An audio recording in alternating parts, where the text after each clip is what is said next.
Welcome back, everyone from the recess. I hope there are at least aspects of it that were enjoyable for everybody and a good relaxing time. We have the following board members with us. We are joined by Commissioners Washington. Morning. And Commissioner Dorner. Hello. And I am Chair Shapiro, and we move forward to the business at hand. Please note that the deadline for all participant pre-registration and for all submission of materials and exhibits was 12 noon on the Tuesday before this planning board meeting. Registered speakers may join the meeting with the link provided in the email provided by the planning board office or listen by phone by utilizing the call-in number provided in the email. And of course, anyone may tune in to watch the planning board meeting via live stream. If you wish to speak or become a person of record, you may use our online web form, which you'll see referenced on the screen before you. In addition to the commissioners, we're joined by Delisa Coleman, our senior counsel. Good morning, Delisa. We have Jessica Jones, our planning board administrator.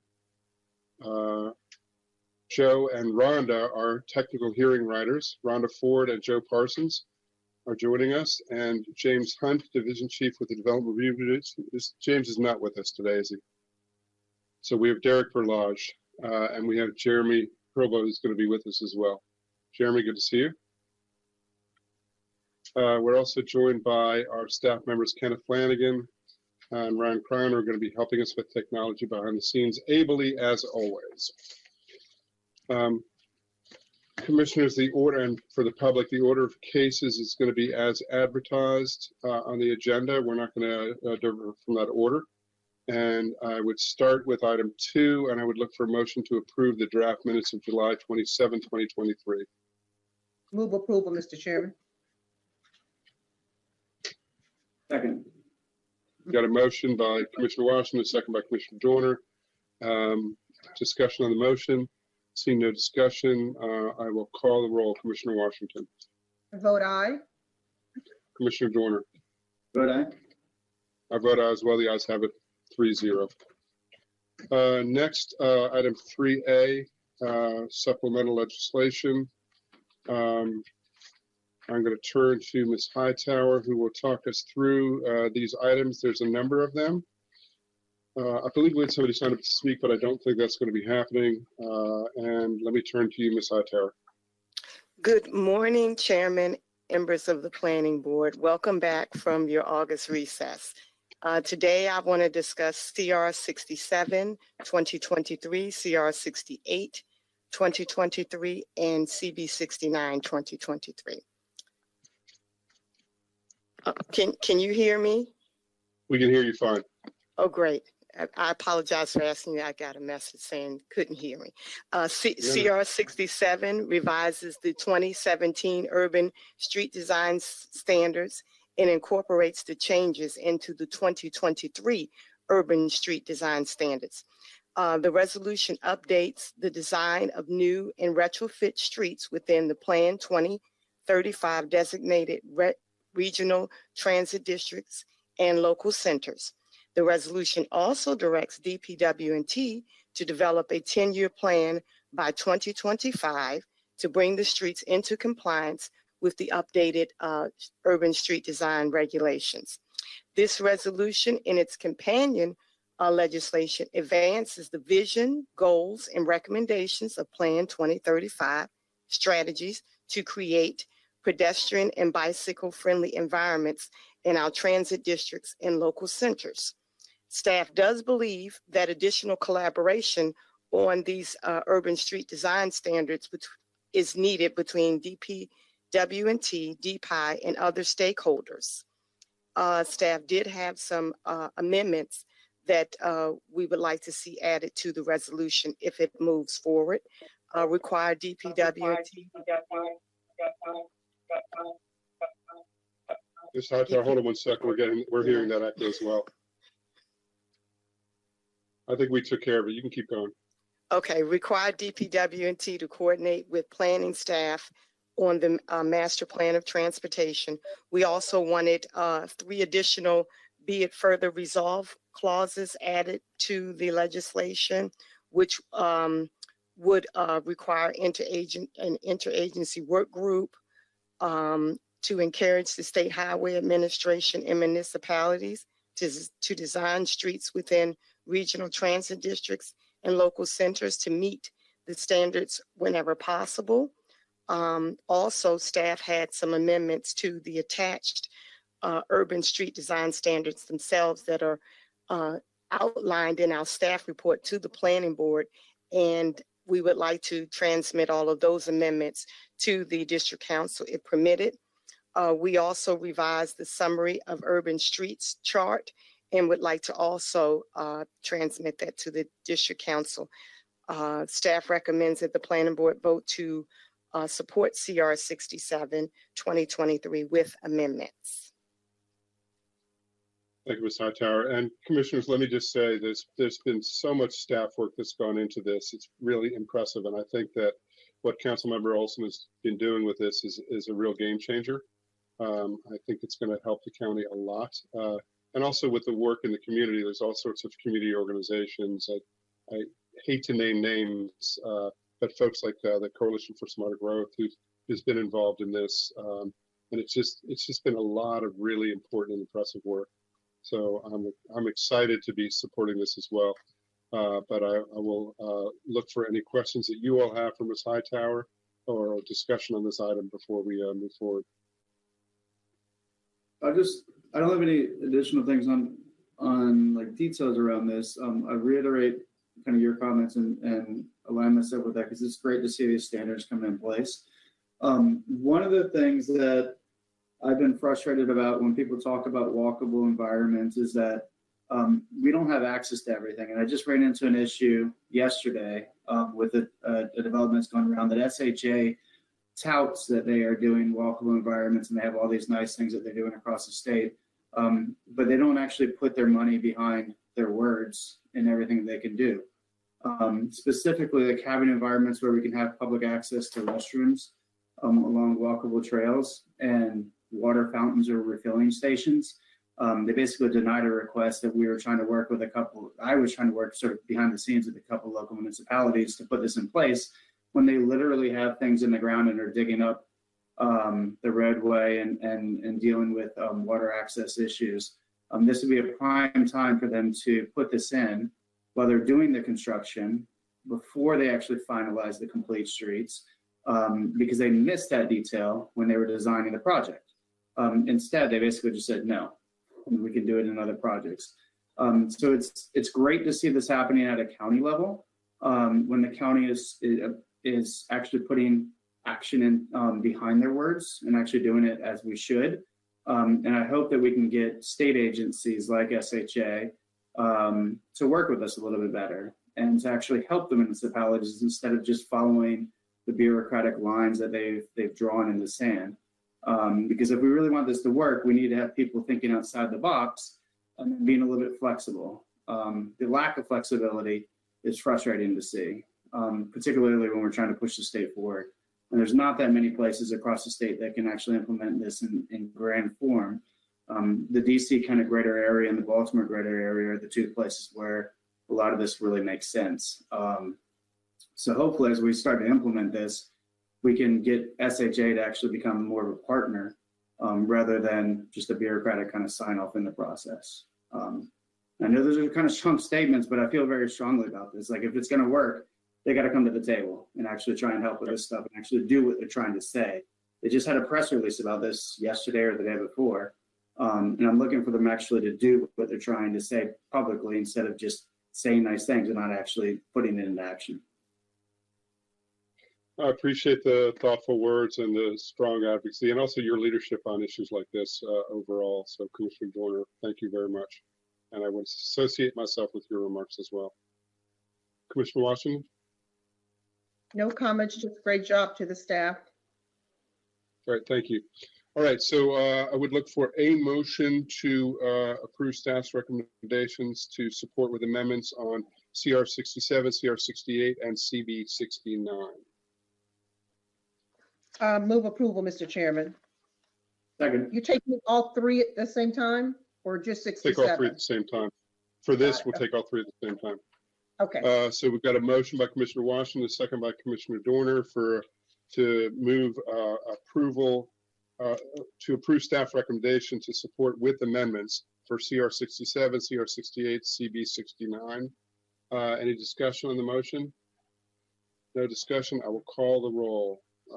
Commissioner Washington, I vote aye. Commissioner Dorner. Vote aye. I vote aye as well. The ayes have it, 3-0. Ms. Hightower, thank you very much. Thank you. Mr. Chairman, and Ms. High, we did receive in our backup recommendations with regards to CB 73 and 74, 2023. Are we not taking those up? Those will be, if I may say, Chairman, those will be discussed next week. You got Thank- early backup. Thank you. Thank you. Thank you. All right, so that's for next week. Next on our agenda is item 3C.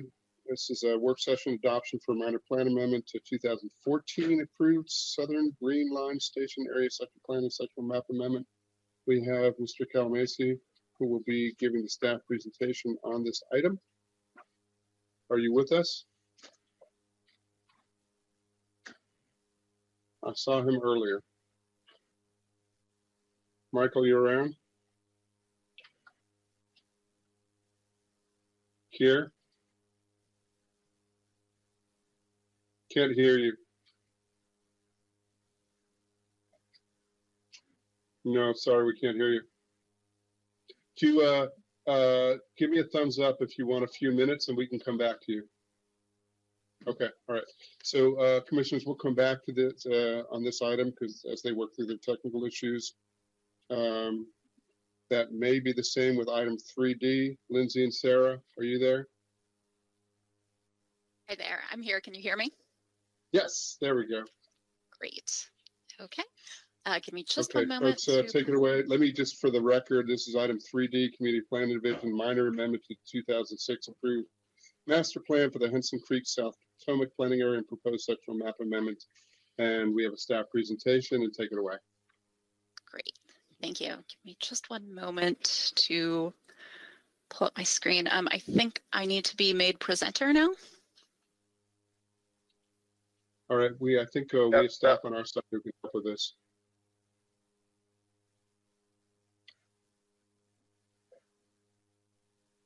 Say again? Yes. Lindsay, hold on one sec. Certainly. Thank you. I think you've been made presenter now. Yes, thank you.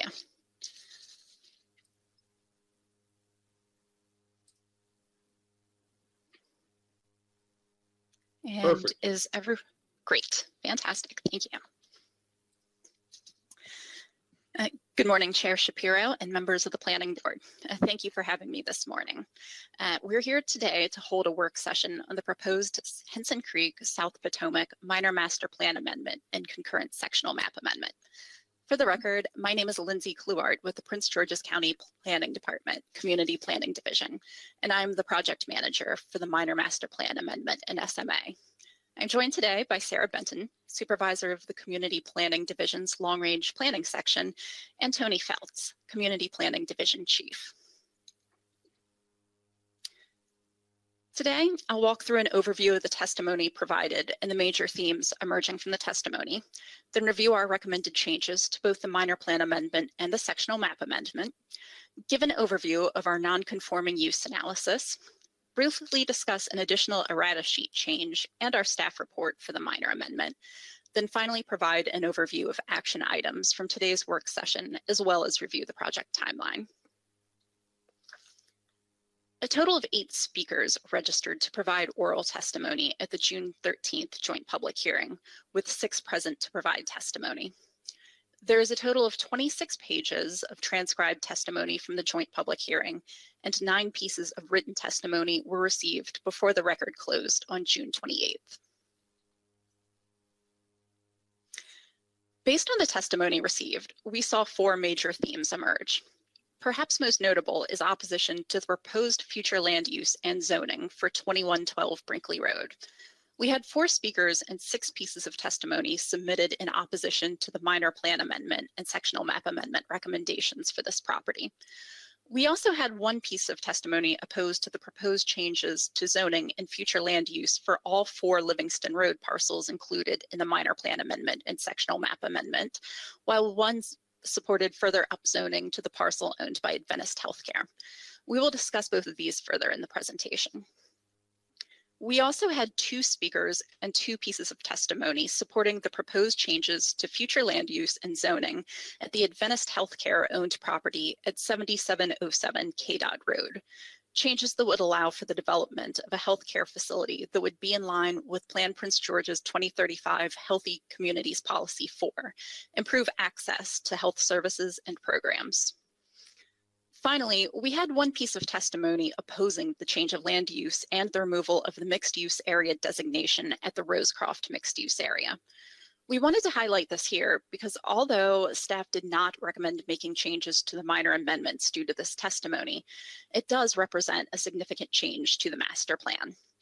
Ultimately, staff's analysis concluded that reclassifying the land use from mixed use to residential low was appropriate because it is supported by the rural residential zoning that has been placed since the adoption of the approved master plan in SMA in 2006.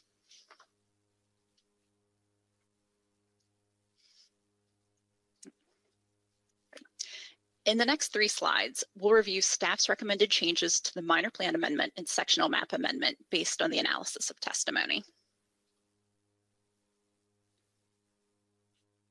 First, we'll discuss 2112 Brinkley Road.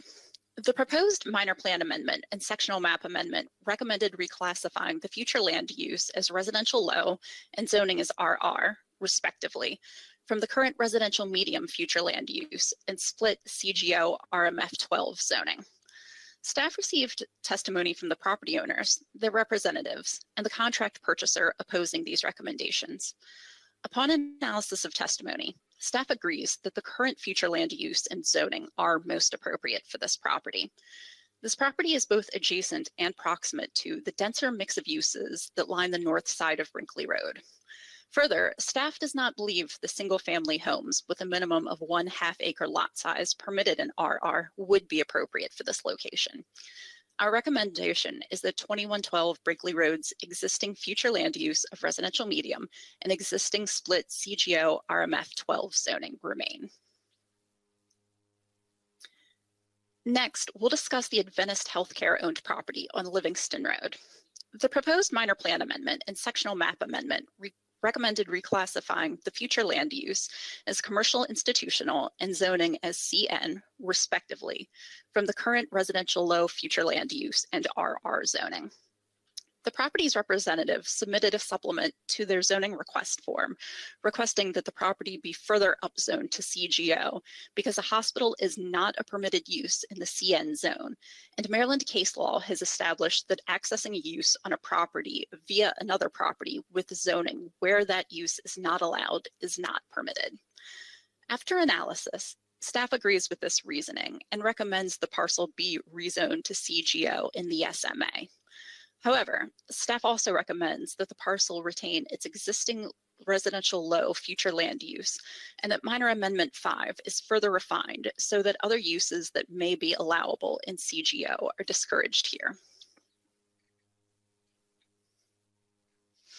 Finally, we'll discuss the other 3 parcels on Livingston Road.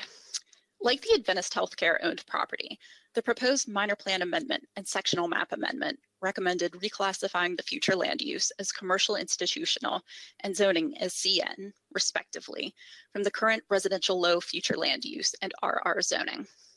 The Historic Preservation Commission submitted their recommendation requesting the current future land use and zoning remain for all 4 parcels due to the potential for improvements on Livingston Road to have a negative impact on the rural character of the Broad Creek Historic District. Upon further analysis, staff agreed that the proposed land use and zoning could create unwanted uses, but the need for improved healthcare access outlined in Plan 2035 warrants the rezoning for the Adventist-owned parcel to allow for a hospital on the KDOT property. Staff recommends all 3 non-Adventist-owned parcels retain their existing residential low land use and RR zoning. Section 27-3503A5B requires the planning board submit written justification for rezoning property that results in the creation of a non-conforming use if the property is rezoned to a less intense zone. There is one property for which staff conducted a non-conforming use analysis, which we'll review in the following slide. Tax account 1265594, located at 2101 Brinkley Road and currently split zoned RR, CGO, and RMF 12, has a now closed florist shop on the portion of the parcel zoned CGO, as well as a nursery that is accessory to the florist shop. A consumer goods establishment is prohibited in RR, and the nursery is only permitted as an accessory to an agricultural use in RR. So rezoning to RR may create a non-conforming use. However, based on recent development activity elsewhere, the lack of a viability for a light rail station at Rosecroft, and county's current priorities regarding mixed-use areas, staff believes that a mixed-use future land use designation is no longer appropriate here, which is also incorporated into the minor amendments. A wholesale rezoning of RR is also consistent with the RR zoning for the other parcels in the Rosecroft mixed-use area. Staff identified one additional change to the errata sheet submitted for the June 13th joint public hearing.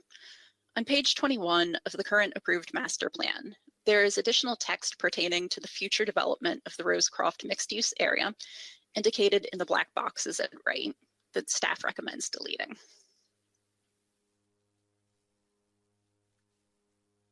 To touch on the minor amendment staff report briefly, staff finds that the proposed minor amendments meet the requirements of section 27-3502I of the zoning ordinance and recommends adoption with the amendments reviewed in this presentation. Coming out of this presentation are two action items for the planning board. The first is providing feedback and guidance for staff based on the recommended amendments discussed today. And the second is directing staff to prepare the resolution of minor plan amendment adoption and the resolution of SMA endorsement that will be reviewed with the district council in October. Last, I want to provide you with a quick overview of the project schedule. The minor plan amendment and concurrent SMA were initiated by district council on March 28th. This was followed by the release of the draft minor plan amendment and SMA on April 14th and the June 13th joint public hearing. Today, September 7th, we are providing our recommendation on the proposed minor plan amendment and SMA with planning board action planned for next Thursday, September 14th, and district council action planned for November 14th. With that, I conclude my presentation on the draft minor master plan amendment and concurrent sectional map amendment for the Henson Creek South Potomac planning area, and I'm available for any questions you may have. Thank you for your time. Thank you, Ms. Cleric, and the rest of the team. Commissioners, any questions for staff or any feedback for staff before we take action on this? I don't either. I think this was a job well done. It seems clear and thorough. So then, commissioners, what we would look for is a motion to direct staff to finalize the resolution of adoption for the minor amendment to the 2006 approved master plan and the resolution of endorsement for the proposed SMA. Move to approve, Mr. Chairman, but I would also like to commend staff on synthesizing literally a binder full of information and material into a very thoughtful 16-slide presentation. I mean, job very well done. Indeed. We have a second. Yes, I'll go ahead and I'll second that. I'll associate myself with the comments and also acknowledge that sometimes we don't know like the best way to plan in certain areas. Like we can't predict the economic outcomes and stuff. And it's good to see at least staff being able to go back and sort of reflect upon that, particularly like the non-conforming use, that the description of that, just how things have changed in the market environment has been pretty drastic over the last 4 years. And it's good to be involved with the community, keep them dialogued, let them know why we're doing certain things, and just be very clear about like where we're trying to go. and that we may not have all the answers all the time, but we're going to try and accommodate as much as we can suggestions, and look forward to future development and seeing what seems compatible given changing market conditions. I think it was done really well here, so definitely appreciate the assistance that you're providing and the expertise. I'll second. We've got a motion by Commissioner Washington, second by Commissioner Dorner. Under discussion, I would associate myself with both of your thoughtful remarks, and this was a really well done job, team. Ms. Fleur, Ms. Benton, good job. I especially associate myself with Commissioner Washington, your remarks about synthesizing that just a mammoth amount of information into a very digestible format for us. And, you know, we know and recognize how much work went into this behind the scenes, so job well done. Any further discussion? Seeing none, I'll call the roll. Commissioner Washington? Vote aye. Commissioner Dorner? Vote aye. I vote aye as well. The ayes have it 3-0. Thank you, team. Much appreciated. Let us now go back to item 3C on our agenda. This is the work session adoption for minor plan amendment 2014 approved Southern Green Line Station area sector plan and SMA. Take it away, staff. Chair Shapiro, can you hear me? I can hear you perfectly. Good to see you. Good to see you, and I'm sure you wholeheartedly can say it's apologize. good to be seen, right? It is very good to be seen and heard. I do apologize for the technical difficulties. Despite Not a my problem at all. testing of levels and this morning and all of that, but I'm very glad to be here with you, Chair, and thank you all for your patience. So let me just go ahead and jump in. Again, Chair Shapiro, I thank you for having me today, and also to the commissioners of the Planning Board. Good morning. My name is Michael Calamise. I am a planner in the Community Planning Division and the project manager for this minor plan amendment to the Southern Green Line Station Area Sector Plan. The last time I saw you all was at the joint public hearing this past June, and so it's definitely good to sit in front of you again. Also here are Mr. Kier McCune, supervisor in community planning, who serves as the project facilitator for this minor plan amendment, and also Mr. Tony Feltz, division chief for community planning. Next slide, please. The Suitland Road corridor covers an area of 25.37 acres in Planning Area 76A and is situated in Councilmanic Districts 7 and 8. The corridor was identified as part of the Allentown Road, Suitland Road focus area in the 2013 Central Branch Avenue Corridor Revitalization Sector Plan. The corridor itself is a shared boundary between the Central Branch Avenue Sector Plan and the Southern Green Line Sector Plan. Next slide, please. On April 25, 2023, the District Council approved the resolution of initiation for the purpose of including recommendations from the Central Branch Avenue Sector Plan that are specific to the Suitland Road corridor. The resolution of initiation contains policies and strategies that were already approved as part of the public planning process for the Central Branch Avenue Sector Plan and are all listed in the resolution of initiation. Next slide, please. As you see here, and as was stated earlier, the District Council initiated the minor plan amendment on April 25. The town of Morningside was notified of the minor plan amendment on May 4. A joint public hearing of the Planning Board and the District Council was held on June 6. The public record was open for 15 days from the joint public hearing until June 21. The purpose of this 15-day period was to provide the public with an opportunity to present testimony in support of or in opposition to the proposed minor plan amendment. Now we are here for this work session with you, the Planning Board, where staff will request that you approve the proposed minor plan amendment with no other amendment. Ultimately, staff will seek approval of the minor plan amendment from the District Council on October 17, 2023. Next slide, please. There was neither oral nor written testimony at the June 6 joint public hearing. At the close of the public record on June 21, no testimony had been provided. The clerk of the county council received no written exhibits following the close of the public record. Next slide, please. On the question of conformance of the minor plan amendment to section 27-3502I of the county zoning ordinance, after staff review and evaluation, staff determined that there is conformance. Staff also determined that the minor plan amendment advances the goals of Plan 2035 by continuing the county's commitment to create choice communities and to connect the county's neighborhoods and significant places. Next slide, please. So here are our next steps after today if you, the planning board, look favorably upon staff's request. On September 14, 2023, the planning board will transmit the approved minor plan amendment to the district council, which will hold its own work session on this matter on September 26, with an anticipated favorable action of approval of the minor plan amendment on October 17, 2023. Next slide, please. Staff hereby requests approval of the proposed minor plan amendment with no amendments.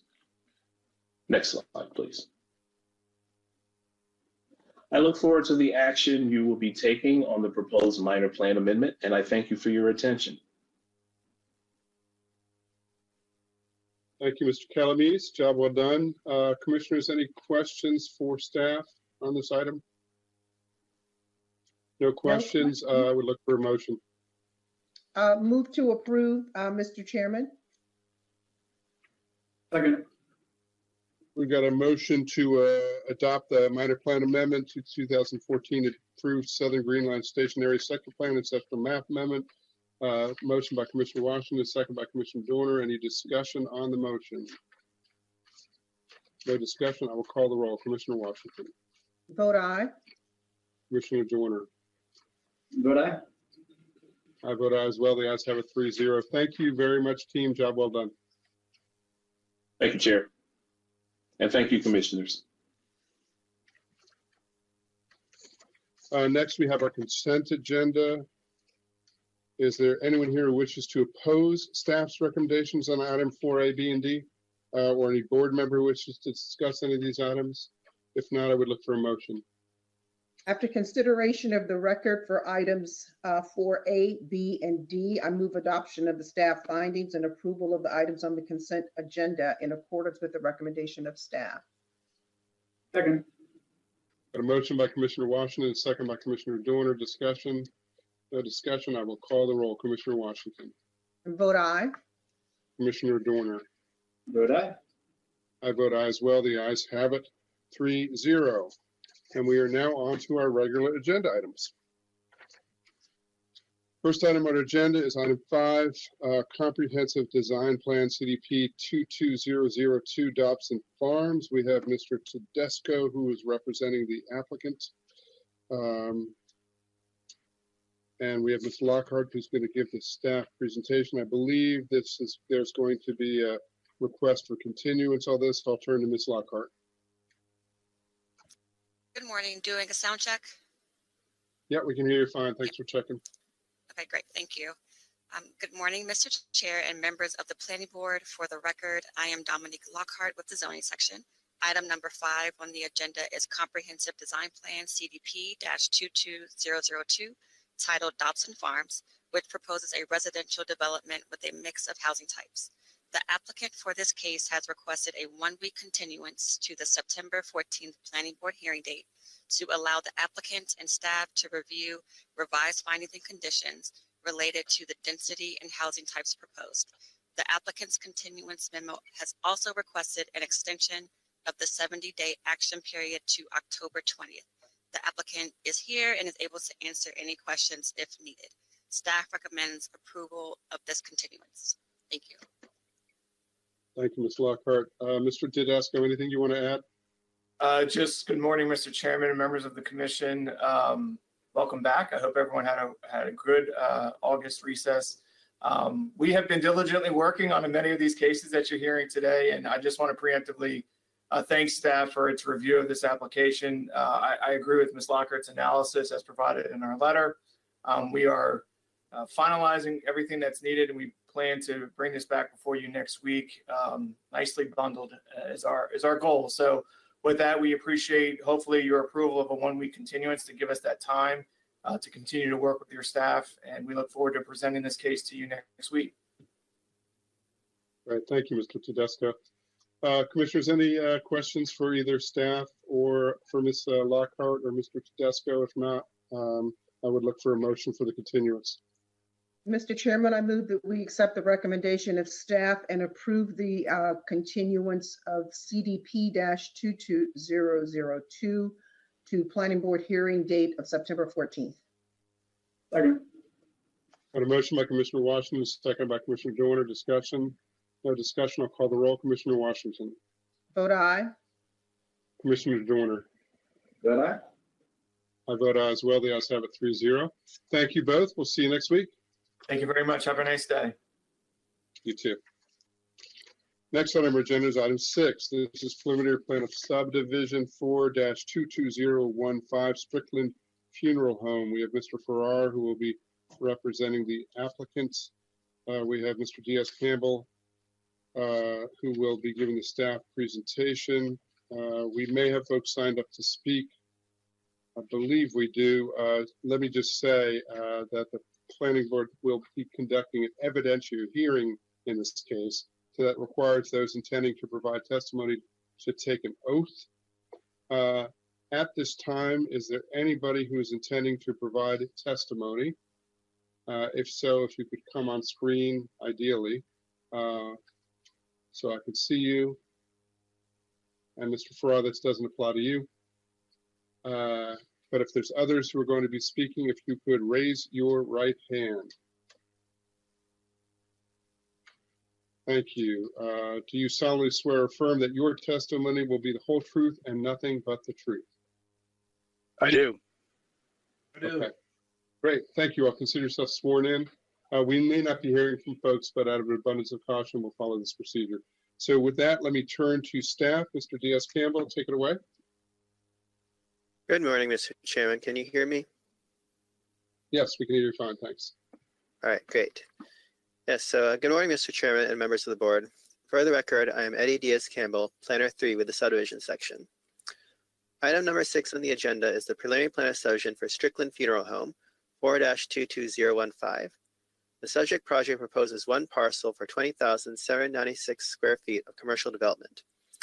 This preliminary plan is supported by and is subject to Certificate of Adequacy ADQ-2023-025, which is approved on August 21, 2023. The site is also subject to Special Exception SE-4795, which was approved on October 26, 2020 for a funeral home. Next slide, please.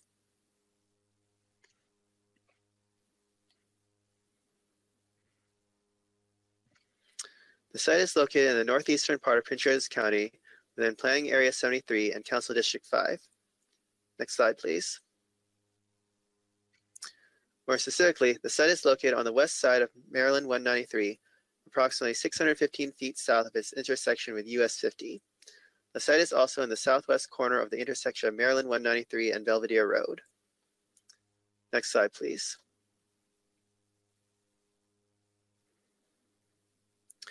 The zoning map shows that the site is in the rural residential or RR zone.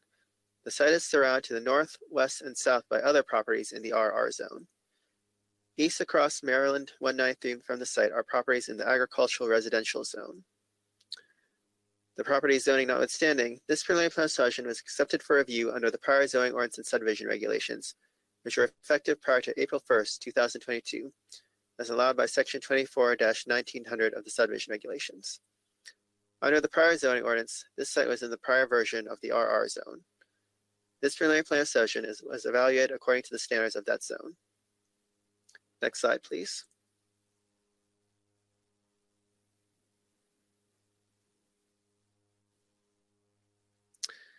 The aerial photograph shows that the property was previously improved with a nursery and garden center. The photo also shows uses surrounding the site, which include single-family detached dwellings to the west, south, and east. There are existing woodlands north of the site across Belvedere Road. Next slide, please. This photo shows another view of the site from an aerial perspective. As can be seen here, the prior nursery and garden center on the site have already been raised. Next slide, please. The site map shows that most of the property is relatively flat, but slopes downward to the south and west. The site will be regraded to accommodate the proposed development. Next slide, please. The master plan right-of-way map shows that the site has frontage on Maryland 193, an arterial road. US 50 to the north is a freeway. According to the 2022 Bowie-Mitchellville master plan, Maryland 193 is planned to have an ultimate right-of-way of 100 feet. The site's frontage is currently sufficient to support a 120-foot wide right-of-way. The preliminary plan shows right-of-way dedication to support a 150-foot right-of-way, consistent with the 1990 master plan for Largo Lotsford, which previously applied to Maryland 193 in this location, back when the special exception is approved in 2020. Because the additional right-of-way width is no longer needed, staff is recommending that, prior to signature approval, the preliminary plan be revised to show no right-of-way dedication, in order to avoid giving the State Highway Administration responsibility for land unneeded to support the arterial. Next slide, please. The preliminary plan shows one parcel outlined in red. Public rights-of-way are shown in blue. The previous nursery and garden center had access to Maryland 193 to the right of this slide, and Venison Lane, a stub street to the left of this slide. The development proposed will close the existing access points and open a new access point on Belvedere Road to the top of this slide. Staff found that the proposed access and circulation to be acceptable from the standpoint of this preliminary plan. However, as I will discuss on the next slide, the proposed development of a funeral home has some additional requirements for traffic-related improvements that come from the approved special exception. Next slide, please.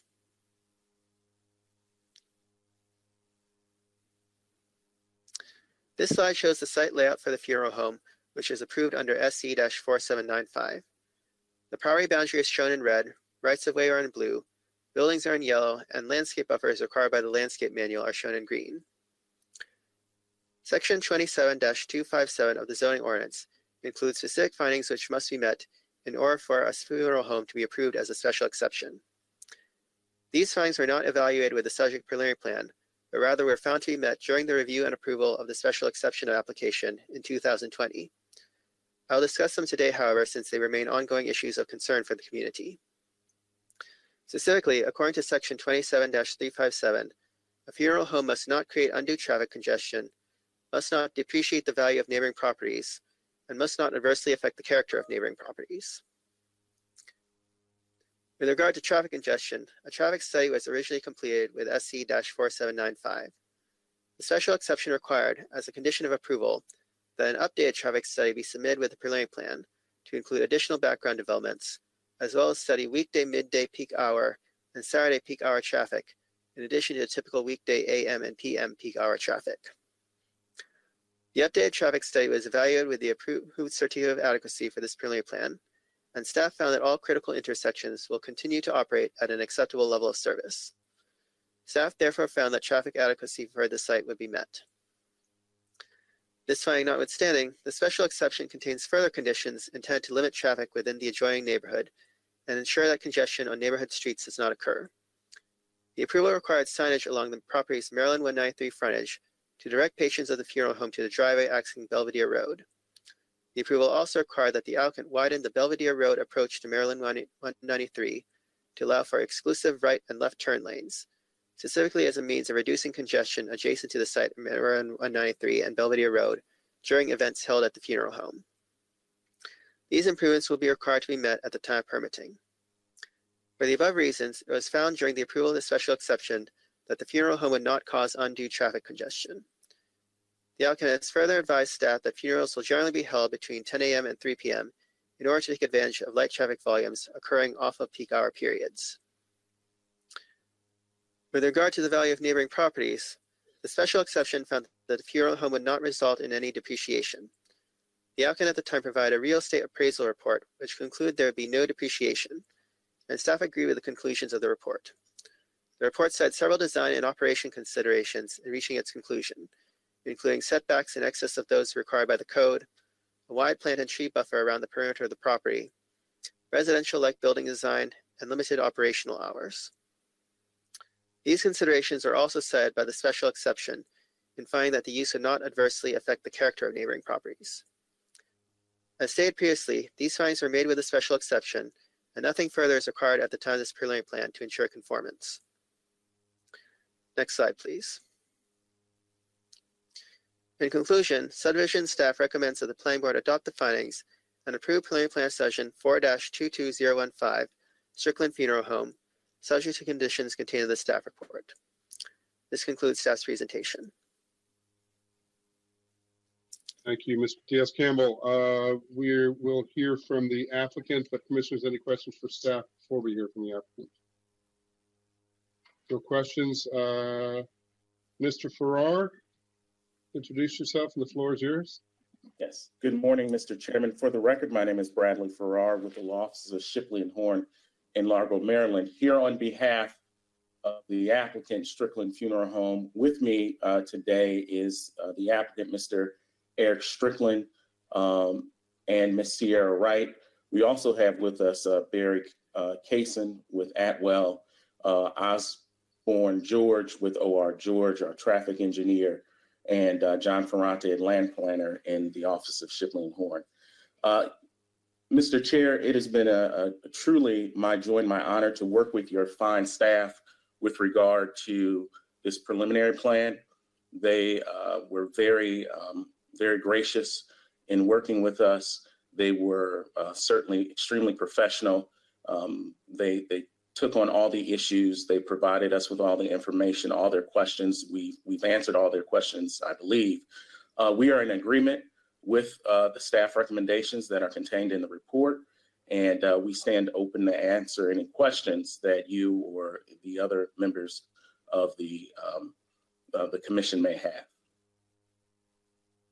Thank you, Mr. Farrar. Commissioners, any questions for the applicant, for Mr. Farrar? No questions. All right, thank you very much. We'll turn to the folks who signed up to speak. I believe we have Mr. Chester Walker who signed up to speak.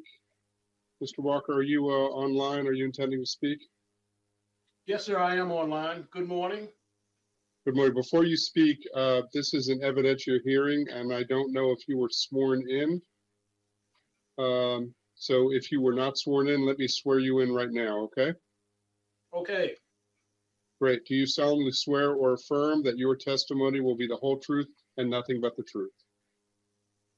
Yes, I do. Okay, thank you very much. Consider yourself sworn in. Mr. Walker, if you could introduce yourself for the record, and I'll give you up to 3 minutes to speak, and take the time that you need on that. Okay. Introduce yourself first, please. Hi, Chester Walker. I'm a resident of back end of Enterprise Estates, which is right behind where the funeral home is going to be established. First off, I'm not against funeral homes at all. I think they're a necessary part of the community. My concern, one, is that the property values may decrease with a funeral home in front of residential area. There is no other commercial property other than a country store, which is anywhere near there. Every place else around us is all residential. So that bringing in a commercial entity will change our character quite a bit. Right now, we do experience traffic, definitely during the rush hours, but sometimes during the daytimes, traffic backs up because it's only a 2-lane road in front of where the funeral home is proposed to go. And there are no traffic lights in our area until you get to Glendale Road, which is a good ways down from where the funeral home is going to go. So like I said, my main objective is I don't think it's proper to have a funeral home commercial place where this is going to propose to go. That's about it. Mr. Walker, I appreciate you taking the time. I certainly hear your concerns. Staff, I believe, so by the way, is there anyone else who signed up to speak? I don't think there is. So Mr. Walker, thank you for taking the time and thank you for making your voice heard. I'll close the public hearing portion of this. And let me just pick up on something that Mr. Walker talked about. The two issues around traffic and property values. I believe staff addressed them certainly to my satisfaction, and I hear Mr. Walker's concerns. I certainly understand why he would have them. I believe staff has done their due diligence and has addressed those concerns. So I'm satisfied with that. Mr. Commissioners, any other thoughts or reactions to that? I'm going to turn to Mr. Farrar to give him the last word for any rebuttal and or close. But any questions or comments? None. Mr. Farrar, hand it back over to you for any rebuttal or close. Again, thank you very much, Mr. Chair. I do believe that we've adequately addressed the issues as it relates to traffic with the traffic studies that are submitted and part of the record, as well as our study with regard to the impact on the property value. So I think that those have been adequately addressed, and we will certainly close the loop with Mr. Walker and address those with as well. And perhaps when you do that, because I remember Mr. Diaz-Campbell mentioning some very specific conditions that would help address any potential traffic issues. And perhaps you could, when you communicate with Mr. Walker, you could help give him the flavor of that as well to give him even more peace of mind. Yes, sir. Absolutely. Okay, thank you. Any other close, Mr. Farrar, or are you done? I'm finished, Mr. Chair. I appreciate you so much. Thank you. Okay, thank you. All right, so I'll consider this public hearing closed and under deliberation. Commissioners, anything else that you all want to add or any other thoughts or comments? If not, then I would look for a motion. Mr. Chairman, I move that we adopt the findings of staff and approve preliminary plan 4-22015 along with the conditions as outlined in staff's report. Second. Got a motion by Commissioner Washington and a second by Commissioner Dorner. Any discussion of the motion? The only thing I would say under discussion is that Mr. Walker, you can look to hear from Mr. Farrar, members of his team to help give you even more peace of mind. And we, again, appreciate you taking the time to come and speak. So no further discussion. I will call the roll. Commissioner Washington. Vote aye. Commissioner Dorner. Aye. I vote aye as well. The ayes have it 3-0. Thank you all very much. Move on to our next item. This is item 7 on our agenda, DSP, Detailed Site Plan, DSP 95029-01, Reza Auto Body. This item was continued from the July 27th, 2023 Planning Board meeting. I don't think we have anyone who has signed up. This is an evidentiary hearing, but I don't think we have anyone signed up to speak. I'll swear folks in if we need to. I will turn to Mr. Wong for the staff presentation, and then we'll hear from Mr. Rivera. Take it away, Mr. Wong. Morning, Mr. Chair. Can you hear me? Yes, we can hear you fine. Okay. Thank you. Okay. Good morning, Mr. Chair and the member of Planning Board. For the record, I am Emery Huang with the Urban Design sections. Item 7 shown on your screen is Detailed Site Plan DSP-95029-01 for Reza Auto Body.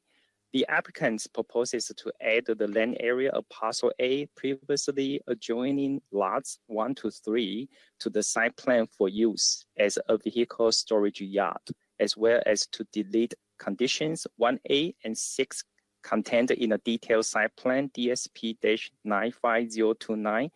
This application was continued from the July 27th Planning Board hearing to allow the applicants to work with staff on reviewing the prior detailed site plan conditions approvals. Based on the findings presented in the technical staff report, Urban Design staff recommends that the planning board approve the detailed site plan DSP-95029-01, subject to the recommended conditions approval within the technical staff report. The applicant has reviewed these conditions and indicated that they are in full agreement with these conditions. This concludes staff's presentation. Thank you. Thank you, Mr. Vaughn. Appreciate it. Let's hear from the applicant. Mr. Rivera, floor is yours.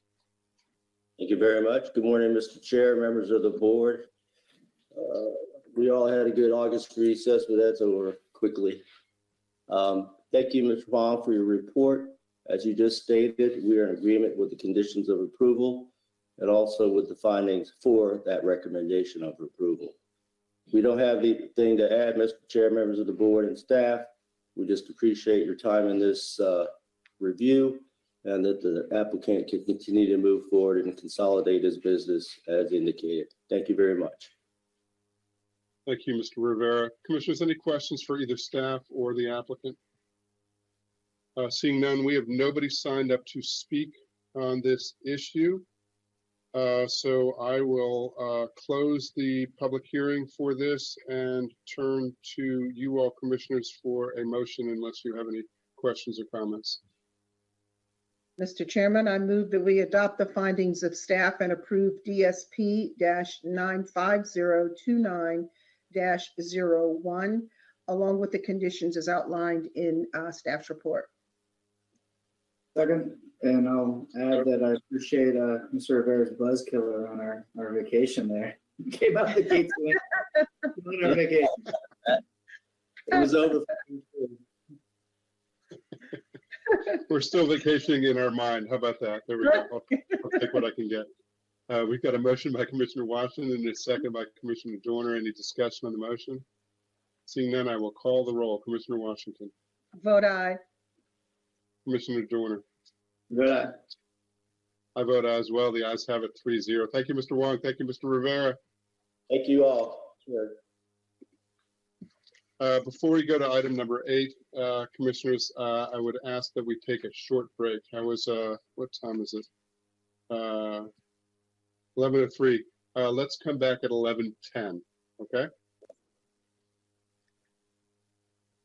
Ms. Scudder, we'll see you in 7 minutes. Okay, sounds good.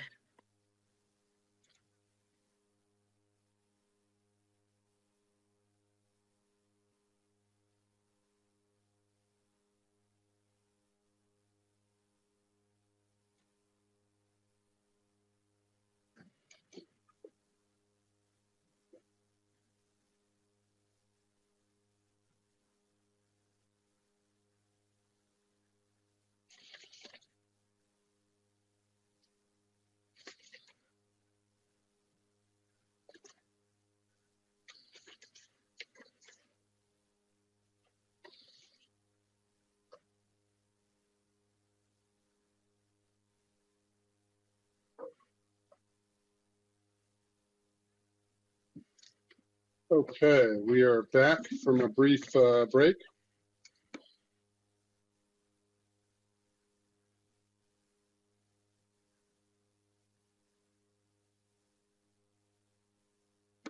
Good morning, everybody. It is 11:11, and we are back from a brief break. We're going to take up item 8 on our agenda. Item 8 is a detailed site plan DSP 20002 Jaksun Buddhist Temple. This was continued from the planning board meeting of July 27, 2023. We will have Mr. Shelley who'll give the staff presentation. This was a limited scope hearing, so there's a for the continuation. So we'll get some detail around exactly what that limited scope is about. I'll be fairly strict with folks to keep us focused on what the limited scope hearing is speaking to for this. So we'll hear from Mr. Shelley, and then we'll hear from Ms. Scudder, and then we have a bunch of folks who signed up to speak as well. This is an evidentiary hearing, so I'm going to be requiring those intending to provide testimony to take an oath. So at this time, if you can come on screen, that will be helpful. If you can't, that's okay, and I will just ask you whether you've been sworn in or not. But if you can, if you're planning on testifying, if you can come on screen right now, folks in support, folks in opposition, for me to swear you in. So let's take a second and give folks a second to come online. Again, you don't have to come online, but it just makes it a lot easier for me to see that you have taken the oath. We have other folks? And I'll Yes, verify I as believe we there's go one along. other person from the temple. Is Trina from the temple here? Can you come on as well? Thank you, Ms. Scudder.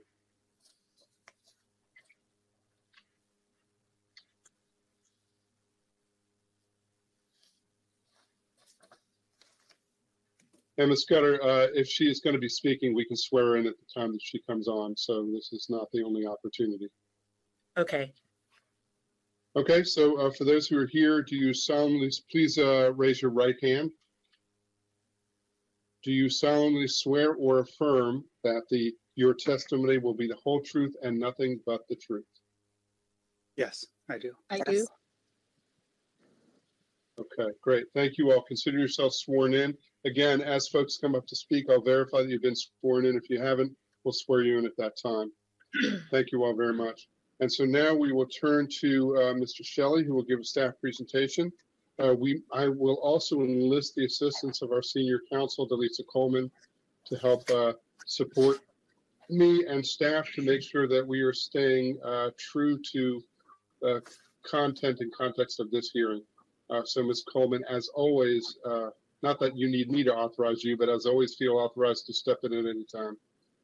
And Mr. Shelley, take it away. The floor is yours. Good morning, Mr. Chair. Are you able to hear me okay? Yes, sir.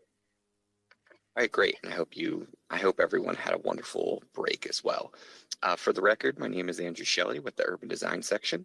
The item before you is item number 8, Detailed Site Plan DSP-20002 for Jiaksun Buddhist Temple, which seeks to develop a 4,625 square foot place of worship and maintain an existing single-family detached dwelling as a parsonage.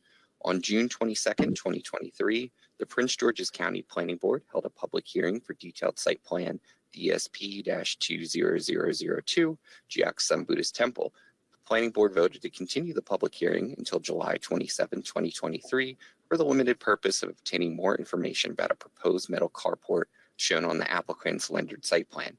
During the Planning Board public hearing on July 27th, the applicant provided testimony stating that the metal carport was no longer being pursued.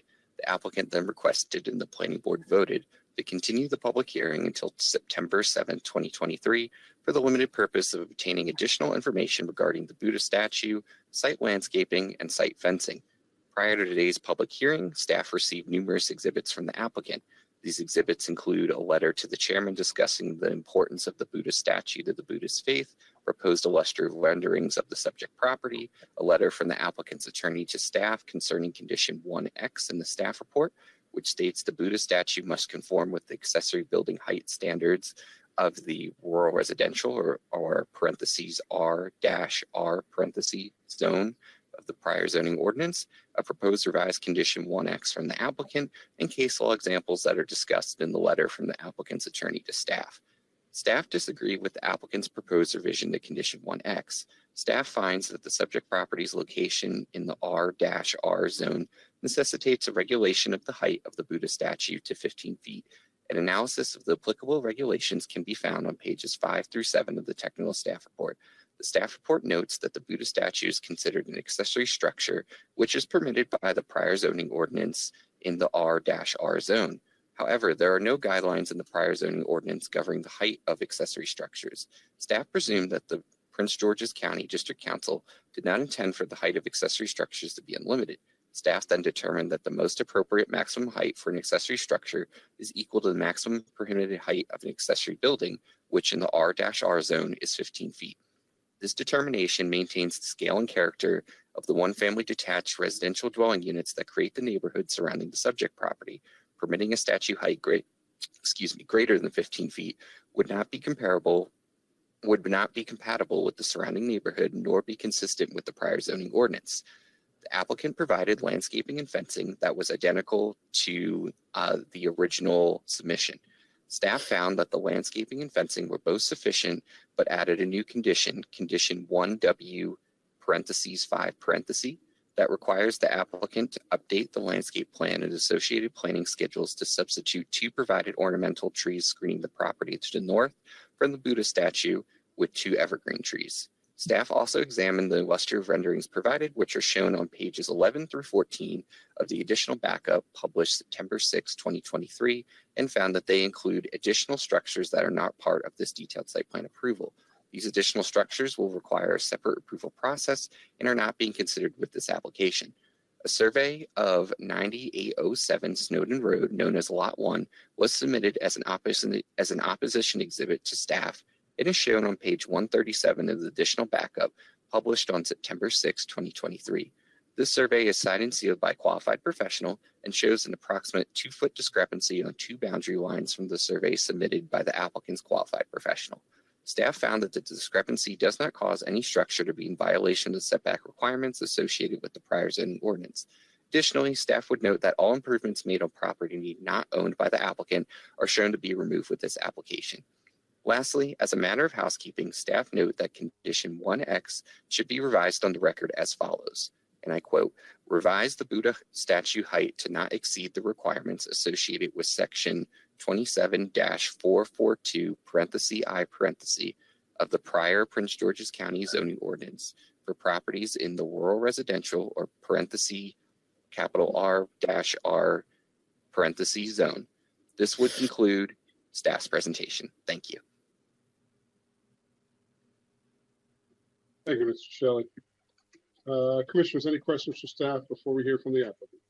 Yeah, I have just a question on, if I may, on the temple,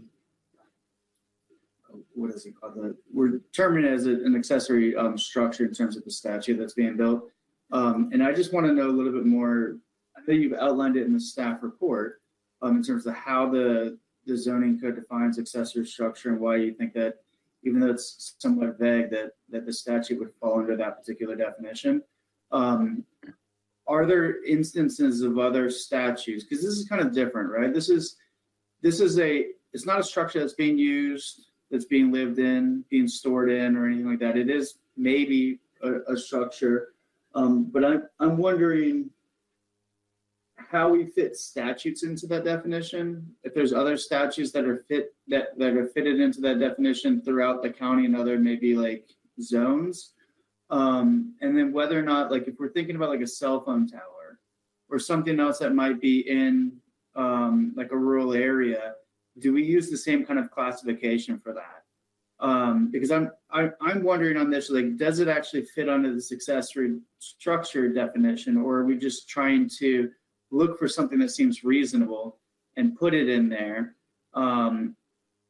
Because my fear is that it's not actually consistent in other places. And I'm thinking our Peace Cross, which is a monument to the soldiers who gave an ultimate sacrifice, would I consider that to be an accessory structure? I don't know. And I'm looking for a little bit more guidance on that, whether it's from you, Mr. Shelley, and from a technical perspective, and like what else we have around the county to point to, and then maybe from Ms. Coleman from a legal perspective, why we would think that this would be potentially an accessory structure, and then would we classify our own Peace Cross and say that that is also an accessory structure on that parcel of land as well? All right, we can hear from staff, and perhaps Ms. Coleman can weigh in too. Thank you, Commissioner Dorner. So the staff report provides more of a discussion on a definition of monument, which is also what we're looking at when we say structure. And in the staff report, looking at monuments, those tended to be things that are attached to buildings. And since this structure and statue is not being directly attached to the building, a building, we didn't feel it fit under that.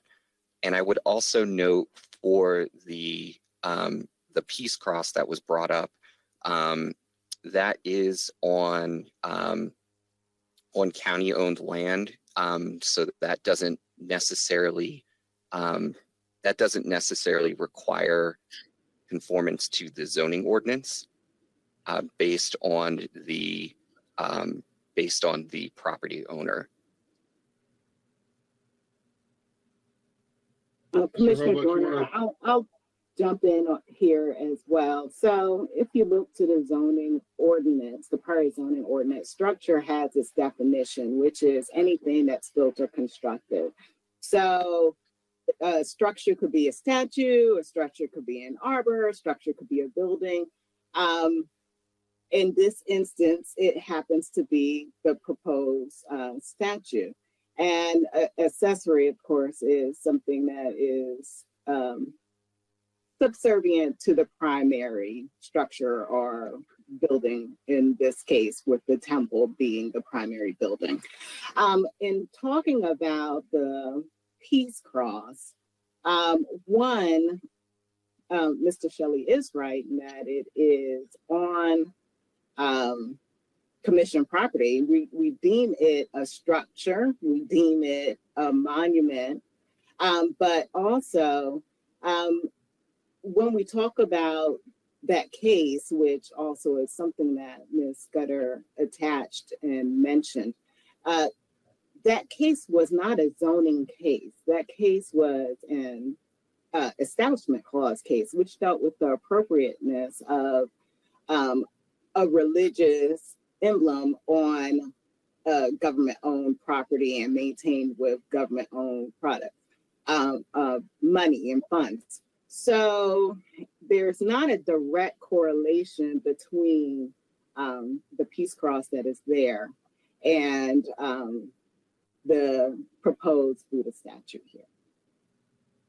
Yes, I'm not worried about the constitutionality kind of issues that came up with the Peace Cross and whether or not like there's a violation of like First Amendment rights or anything like that in this particular case. What I'm interested in is more just the state. So if we were looking at that Peace Cross and looking at the height of it, ignoring the non-conforming use or any other things that would like allow it to be grandfathered in, would we allow it to be that same height as well?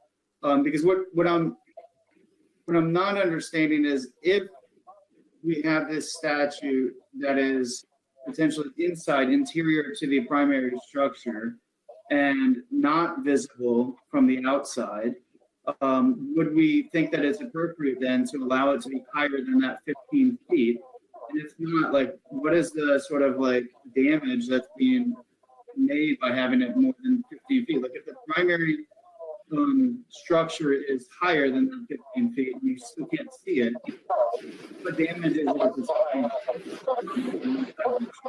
And that's where I'm kind of like wondering, like, why are we applying potentially that height limit to something that we can't even see and that we wouldn't maybe even know is in there from the outside? And particularly because I think it is a religious symbol that it carries some additional kind of like nuances within there in terms of like how we would potentially classify it that are different from a structure that we would typically kind of fit into the land use law. Let's hear from Ms. Coleman again, certainly, but I want to see if Mr. Hurlbut, you want to jump in as well? And let me also ask one other question too, just real quick before we jump into others. Would we view this as differently if it was inside of a building? So let's assume that we have a temple or church, whatever it might be, and we have a structure inside of there that's a cross or an altar or a statue, and it's higher than 15 feet, say it's 20 feet, but it's enclosed entirely in the building. Would we not allow that then at this point? Or because that seems to be kind of the interpretation that might come out of this case. And I'm just interested in how we stand and where we think from like a staff level on this and also legal level. And if it's inside the building, that it wouldn't be an accessory, in my mind at least. Right. But let's hear from, I'm with you, Commissioner Watson, but let's hear from staff. Mr. Hobart, do you have anything you want to chime in on, or we turn back to Mr. Shelley and Ms. Coleman? Yeah, I just have a few things to add. I think these are good questions. You're a I bit think- soft with your volume, Mr. Hobart. Okay. Can you hear me now? Yeah, much better. So I think the important thing to answer some of these thoughtful questions is that when we look at our zoning ordinance, there are specific exemptions for certain things that were mentioned, like radio towers and other things. As Mr. Shelley pointed out, there is a nexus between monuments that are part and integrated to the building. And as the board has already stated, there's a difference. So if this statue was integrated into the primary building, it would fall under those standards for the primary building or the principal building, but it's accessory. So in those cases, we look at it in terms of what is most closely aligned with that. And in this case, it's accessory buildings. Other examples of this may be a playground for a private school or a daycare or something like that. We would apply similar standards to, even though it may not be inhabitable or necessarily in that category. So that gives you some context. If there's anything else I can answer, I'd be happy to do that. Yeah, I think it's helpful. So let me ask kind of a different probing question. Are there examples in this particular zone where we would have like a rural residential area where we may have like a primary structure that's the principal place where somebody lives, but maybe a barn or something else that's taller, or maybe a windmill that's taller than that 15 feet, that's an accessory kind of structure by certain definitions like that? So in certain zones, not in this zone, but in our more agricultural zones, there are exemptions for barns to be larger than principal structures and windmills and silos and those are specifically called out in the ordinance. But they're zone specific. And in this particular zone, do we have anything that would reference something that would be closer to this particular example beyond just the accessory structure? Or how are those other instances called out? Are they specifically like uses like barn and windmill? Yeah, I think the code says barn, windmill, silos are permitted in the AG and AR zones to exceed the height. They're exempt from the height limit. Okay. And then in the zoning code, when we have, when we've got religious uses, like how do we differentiate that? Because to some extent, like religious uses are sort of not exempt, but they do kind of run differently than the standard kind of residential uses in each zone, and they have particular, maybe exception is not the right word, but a little bit more leeway in terms of like what they do. Is there any room for that in this rural or this residential rural kind of zone, or are we strictly supposed to apply everything that would be residential to a religious use case as well?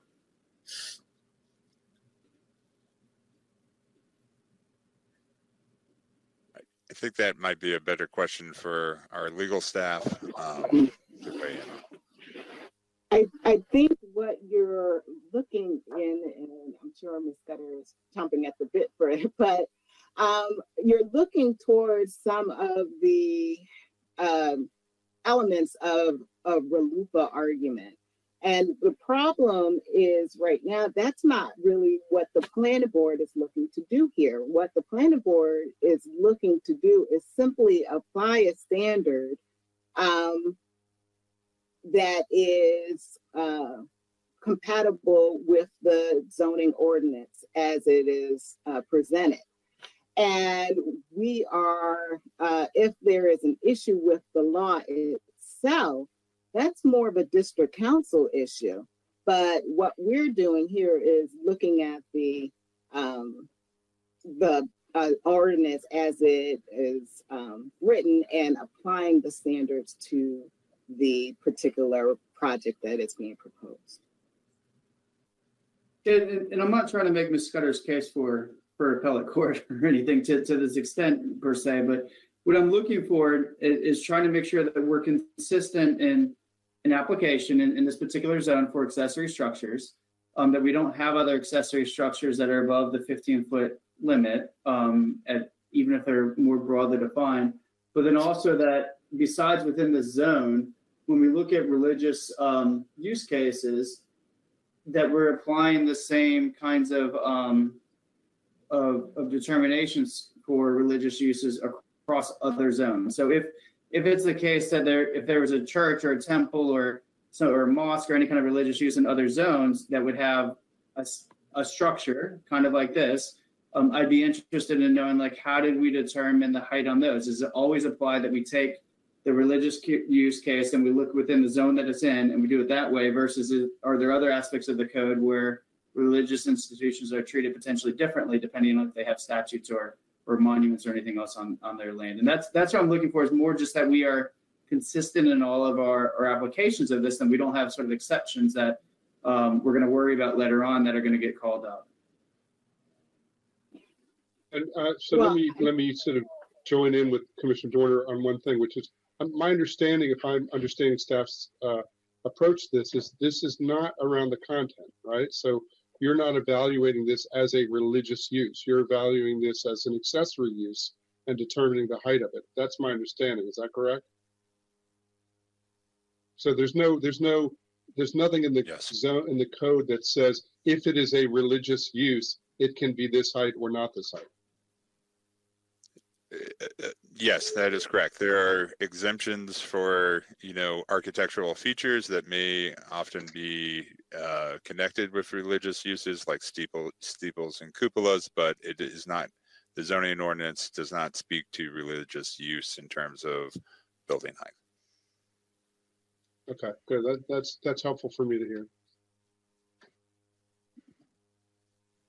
Okay, Commissioner Dorner, any other questions for staff?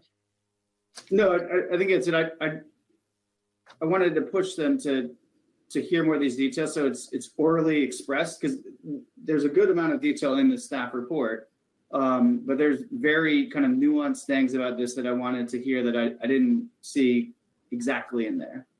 So I appreciate the kind of back and forth as I'm sort of crying and thinking through this on my own side. I appreciate the probing. And it's good to flesh out the record, so thank you for that. So no other questions for staff. We will turn to the applicant, Ms. Scudder. If you could introduce yourself, and the floor is yours. Thank you, Chairman Shapiro. Good morning to you and members of the Planning Board. For the record, Tracy Scudder with Scudder Legal, offices in Lanham, Maryland, and at the National Harbor. This morning, I once again have the pleasure of representing the Gyeongsang Buddhist Temple, the applicant in DSP 20002, which, as Mr. Shelley just described, is a proposal for a place of worship and to maintain a single-family detached dwelling as a parsonage. I am joined again today by representatives from the temple and their consultants who are present to assist with any technical questions. So we have members from the Temple's Board of Trustees with us today, Master Vido, Vice President Don Gwynn, and members of the design team.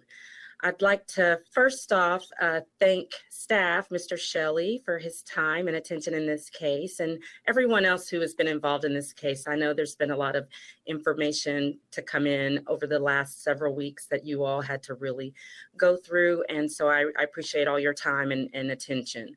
The applicant has had an opportunity to review the latest version of the technical staff report.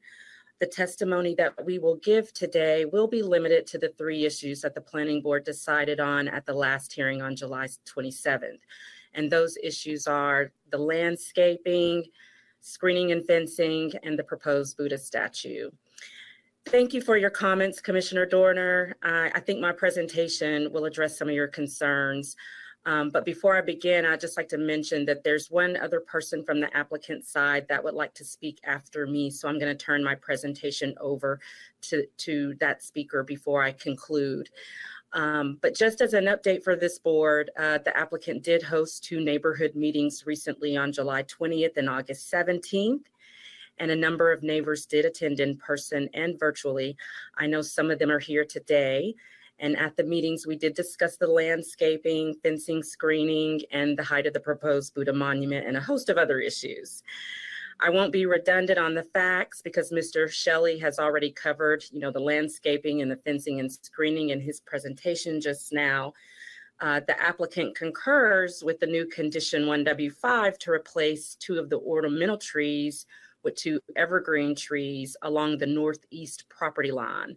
The evergreen trees that will be planted along with several tall shade trees that are expected to grow upward of 40 feet in height will provide effective buffering to screen the Buddha statue from the neighboring property at the proposed new height of 28 feet. The applicant is also in agreement with the new condition Y to provide a copy of the stormwater management plan. The applicant generally disagrees with the new analysis and conclusions contained in the revised technical staff report regarding the proposed height of the Buddha statue. After the meeting with the community and in the spirit of cooperativeness, the temple decided to make a proffer with regard to the height of the monument. The temple is now proposing to reduce the total height of the Buddha statue by 3.5 feet, which is a very significant and impactful change, as it will ensure that the height of the statue will fall below the height of the buildings that will surround it, and it will be nestled in its location toward the rear of the property in a courtyard setting, which is a traditional feature of Buddhist temples. The courtyard kneeled before the Buddha monument is where members of the temple worship, pray, and meditate. I don't think many people were previously aware of the proposed location of the statue. When I got involved in this case, at the end, as you know, I looked closely at where and how the statue would be situated on the property. And in doing this research, I also then realized that the temple had some great color elevations of the statue that had never been submitted into the record. Those elevations are now in the record, and you can see how the statue will look from the various angles. And I think there's just one image where you can see at the proposed height of 31.5 feet, it looks almost even with the shortest building. So I believe reducing the height of the statue by 3.5 feet will hide it but behind that building. And you will not be able to see it unless you're looking straight on from 197.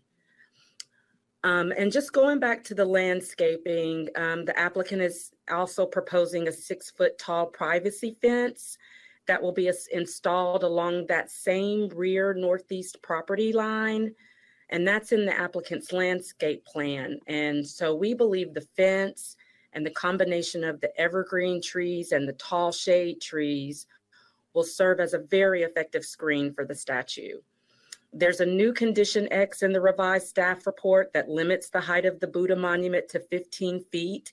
But again, the applicant is asking this board to approve the statue at 28 feet, which is a new proffer the applicant is making as a result of the community meetings. The statue at its lower height of 28 feet has a lot of meaning.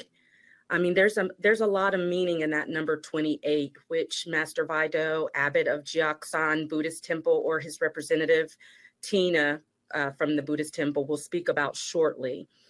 And his letter is in the record, and he explains why the height of the Buddha statue is important to the religious practice of Buddhism and how the temple arrived at the 28 feet.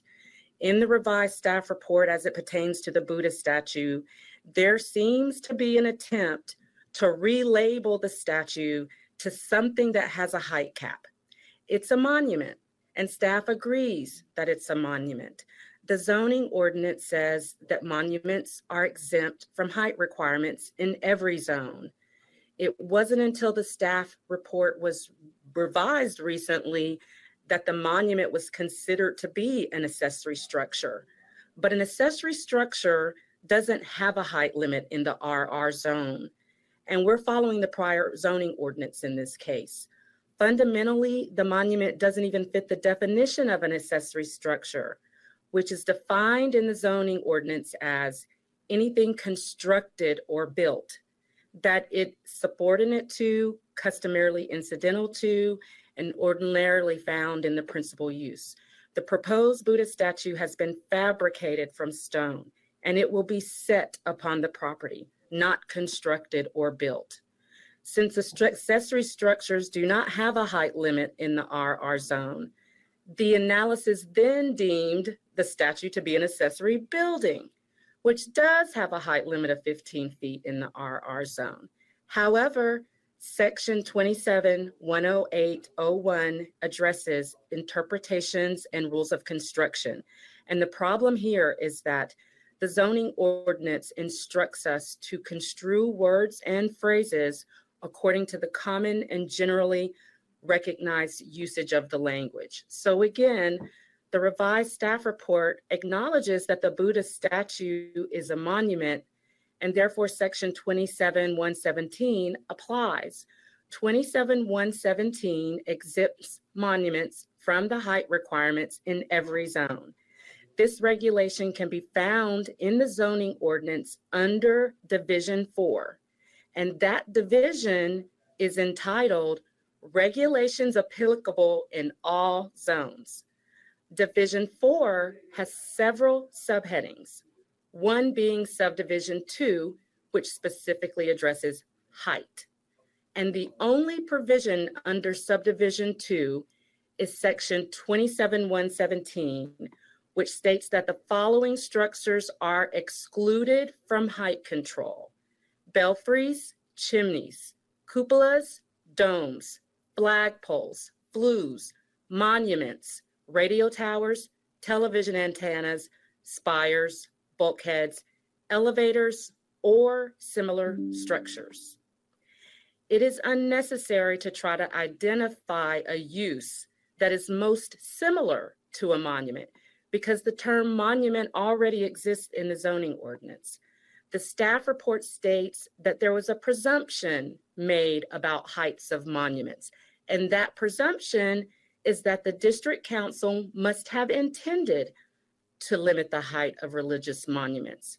Well, I don't think we can go off a presumption. The applicant's position is that the conclusion reached is erroneous and subjects the monument to a height cap that is intended for accessory buildings, not a monument. So this amounts to an error in the application of the law. Because the zoning ordinance provides a definition of a building, which is a structure having a roof and used for shelter, support, or the enclosure of animals, persons, or property. The Buddha statue has none of these features. We do not believe this section only includes things that are normally on roof structures, as the staff report alludes. Flagpoles, monuments, radio towers, and elevators, those things are not always found on roof structures. In fact, when you see flagpoles at police stations or fire stations, they are ground poles. So we believe that these things should be defined according to the common and generally recognized usage of the language and the appropriate meaning in the laws as required by Section 10801. And as we've pointed out, if staff's interpretation of Section 27-117 is correct, the proposed Buddha statue could simply be placed on top of the temple's roof and avoid the height exemption just because it's sitting on the roof. But this would result in the Buddha statue reaching a height that would exceed 60 feet. This conclusion seems illogical in light of staff's position that the height of the Buddha monument should not exceed 15 feet tall. So for all these reasons, the applicant has submitted a new Condition X for the board's consideration. The applicant is requesting that Condition X be deleted in its entirety. Alternatively, the applicant has proposed revised language for Condition X, which simply requires the applicant to revise all elevations and plans to reflect the new 28 feet.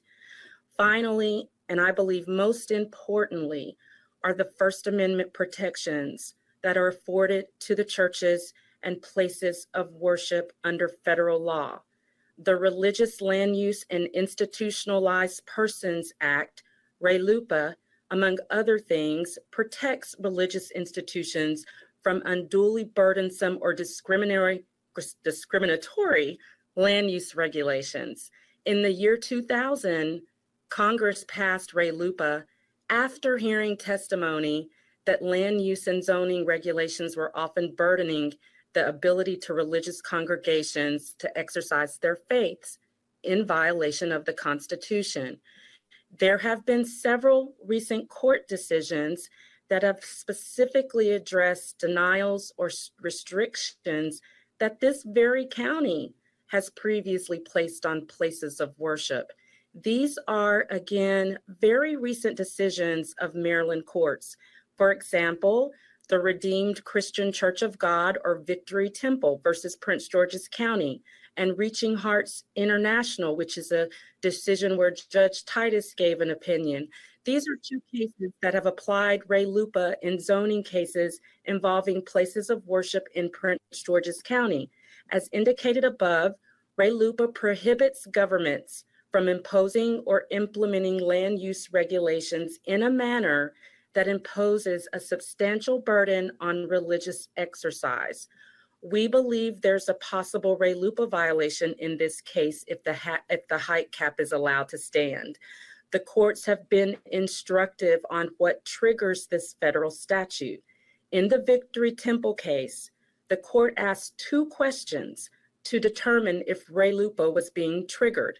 One, whether the county made, quote, individualized assessments of the proposed uses for the property involved, end quote, in applying the restriction. And two, whether said restriction constitutes a land use regulation. The court went on to explain that a governmental entity makes an individualized assessment, thus triggering Res Lupa when it may take into account the particular details of an applicant's proposed use of land when deciding to permit or deny that use. Further, that in order for the restriction to constitute a land use regulation, it must be a, quote, zoning law, and or the application of such a law that limits or restricts a claimant's use or development of land, end quote. Now, many on this board are well aware that I'm not a First Amendment lawyer, but I have done my homework, and it seems very likely that a reviewing court would find a Res Lupa violation in this case, therefore the triggering event, which is manifested in condition X. And that's why we're asking that that condition be deleted from the staff report or revised in a manner that the applicant has suggested, which is to remove this height restriction. With all that, I would like to thank you all for your time, and I would now like to turn my presentation over to Tina Gwynn, who will speak on behalf of Master Vido. Thank you. Ms. Scudder, I need to, and fellow commissioners, I need to beg your indulgence that I need another 5-minute break. I apologize. So if you can hold off for a bit, and it's 11:50, we'll start up again at 11:55 with the person that you've designated. Okay, so we'll be back at 11:55, folks. Okay.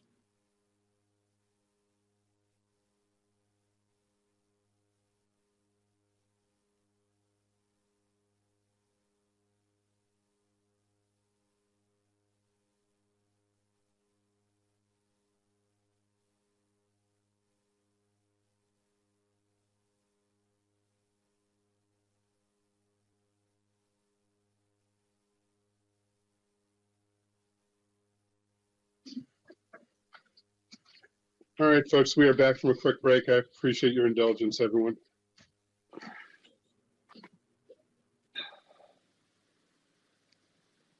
Ms. Scott, I think we were with you, and you were going to introduce a member of your team.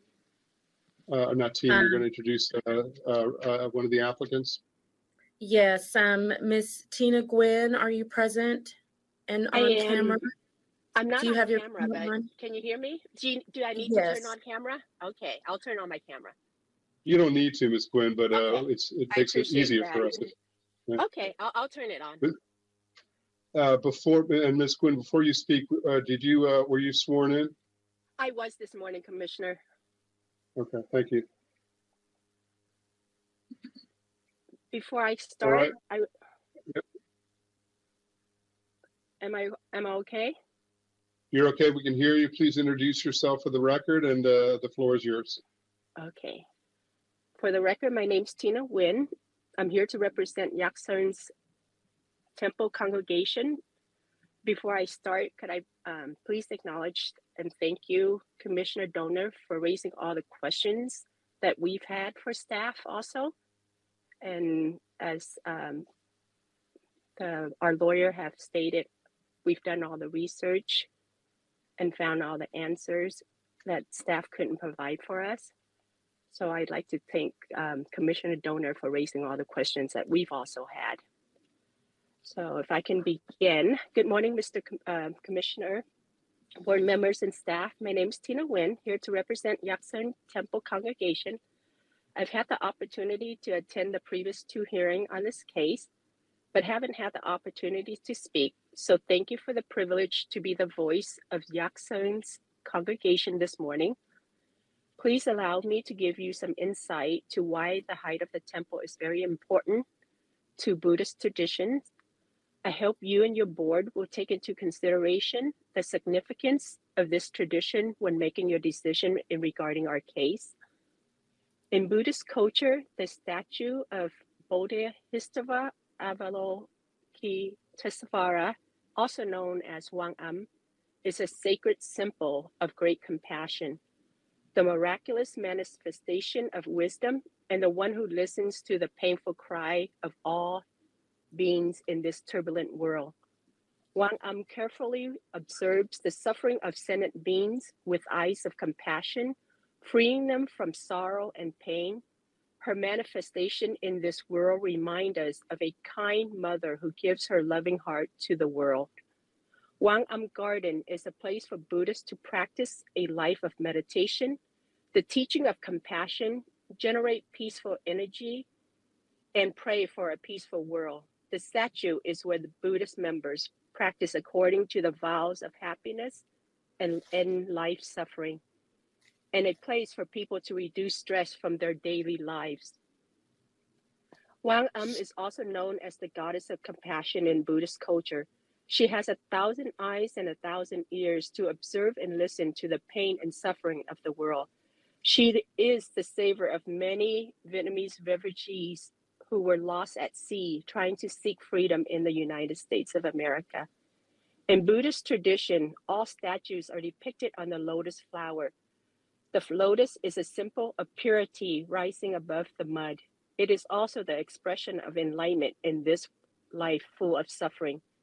Below the lotus flower is the Vajra building, a symbol of spiritual strength of the deities that protects the image of Wangam. The statue of Wangam, with a height of 28 feet, represents the 28 deities that protect her. In the spirit of Buddhism, there is a very famous sutra called the Lotus Sutra, which consists of the 28 chapters. Each chapter speaks of the practice of the Buddha sun. That's why the 28 feet was chosen to express the spirit of cultivation. In America, the freedom of religion is very respected and observed according to the Constitution of the United States. We ask for your consideration and support that our wishes can be fulfilled and our freedom of religion can be freely practiced. Thank you for your time this morning. That's the conclusion of my speech. Thank you, Ms. Nguyen. I appreciate that very much. Chairman Shapiro, that completes our presentation with the exception of the proposed condition X, which I don't know if you want to take that up now or later, but other than condition X, we have finished our presentation. Okay, thank you. No, we have a number of folks who are going to be speaking, so we'll continue with the public hearing. I want to, before we go to the public, I just do want to touch on a few things that you've talked about, and also to get ahead of some of the conversations that we're likely to have based on the written testimony. One is, and this is related to the RLUIPA reference that you made, and I appreciate you bringing that in, and there's certainly the impassioned testimony by Ms. Nguyen. I hear loud and clear the significance of this. I want to be clear, though, about what our role is as the planning board. Our role is to interpret and apply the zoning ordinance. We do not make the laws. So RLUIPA does not apply to us. If a party believes that the planning board interpreted the zoning ordinance incorrectly, then you can appeal it. But I just want to be crystal clear that RLUIPA applies to the district council and not us. Now that's not, but I want to be clear, that's not saying that we're not considering the merits of what you're talking about and how this structure is interpreted and what the definition of this structure is. So do not mistake what I'm saying for sort of shutting ourselves off from the argument that you're making. The RLUIPA reference is the piece that I'm responding to specifically. So that's one thing that I just want to get out there ahead of it as we hear from folks in the public. May I respond to that? Sure. Yes, because thank you, Chairman Shapiro. I just wanted to point out, though, that the case that I just spoke from, Victory Temple, it actually speaks on that very issue that you just mentioned. It says that the court says that the starting point for any issue of statutory interpretation is the language of the statute itself. If, however, the statute is subject to conflicting interpretations, we should adopt the one that effectuates rather than frustrates the major purpose of the legislative draftsman.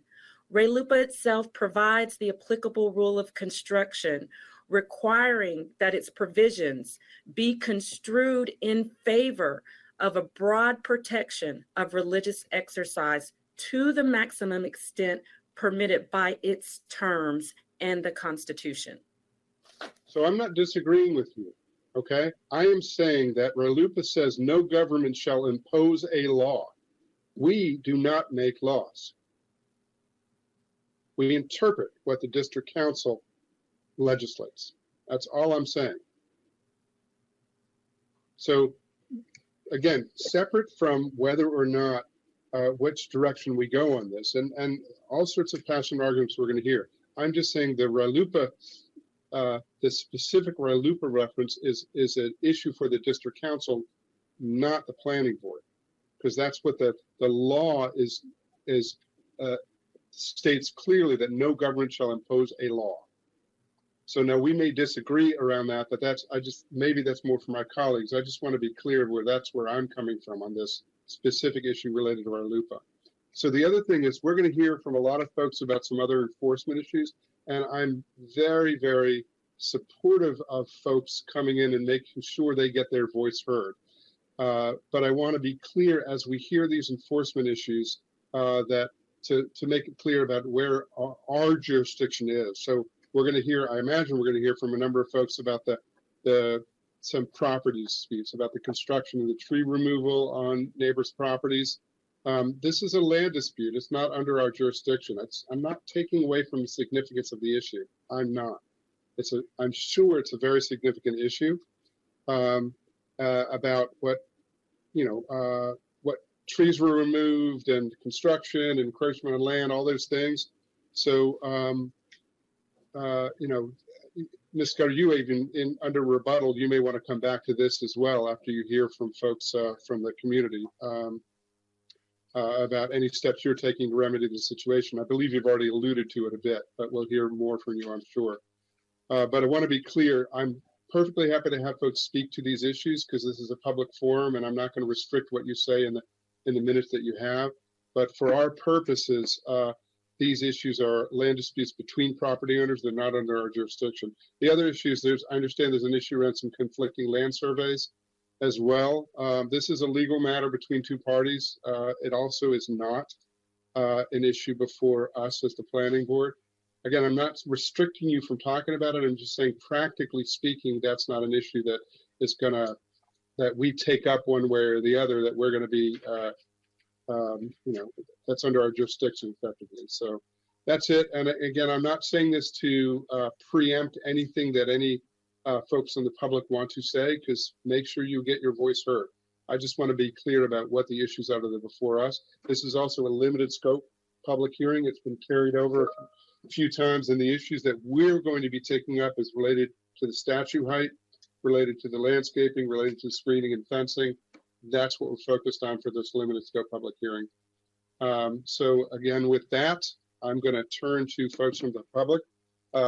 Bear with me because we have a number of folks who signed up to speak. I'm going to run through the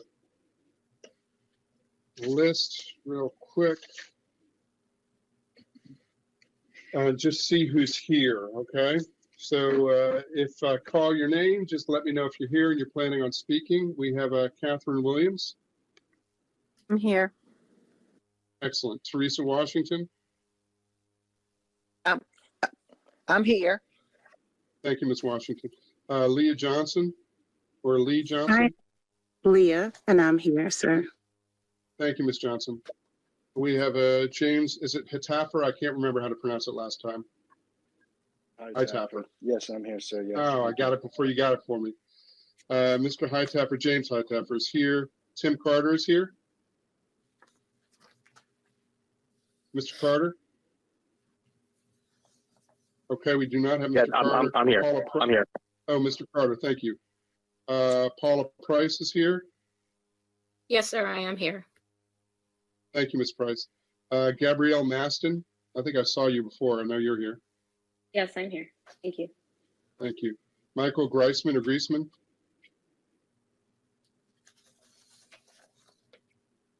Sir, are you here? Greisman.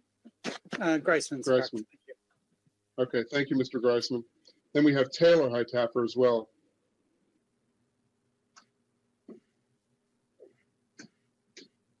James, is Taylor here? Taylor, Oh, yeah, yeah, okay. she's on. Taylor Hightower, thank you. I also have a Jeffrey Hightower. I'm here. Thank you. Clyde Williams. Mr. Williams? I'm here. Okay, that's Clyde Williams.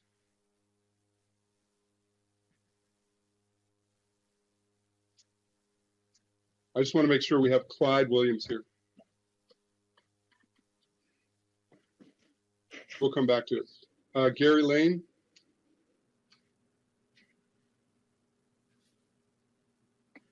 No Gary Lane, okay.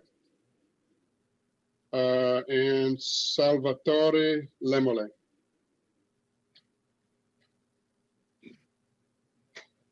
Nope, and I have somebody else in the Jackson Buddhist Temple. No, that's it, okay. Did I miss anybody who is planning to speak who has signed up in advance? Anybody who I did not mention who is expecting to speak?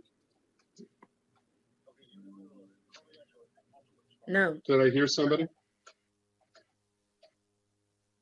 Or Ms. Scudder, was that you? Okay, all right. How about that? I think I got everybody. So we have, let's see, we got 1, 2, 3, 4, 5, 6, 7, 8, 9. I think we have 9 folks signed up to speak. For what it's worth, the applicant took about more than that. They started 11:35.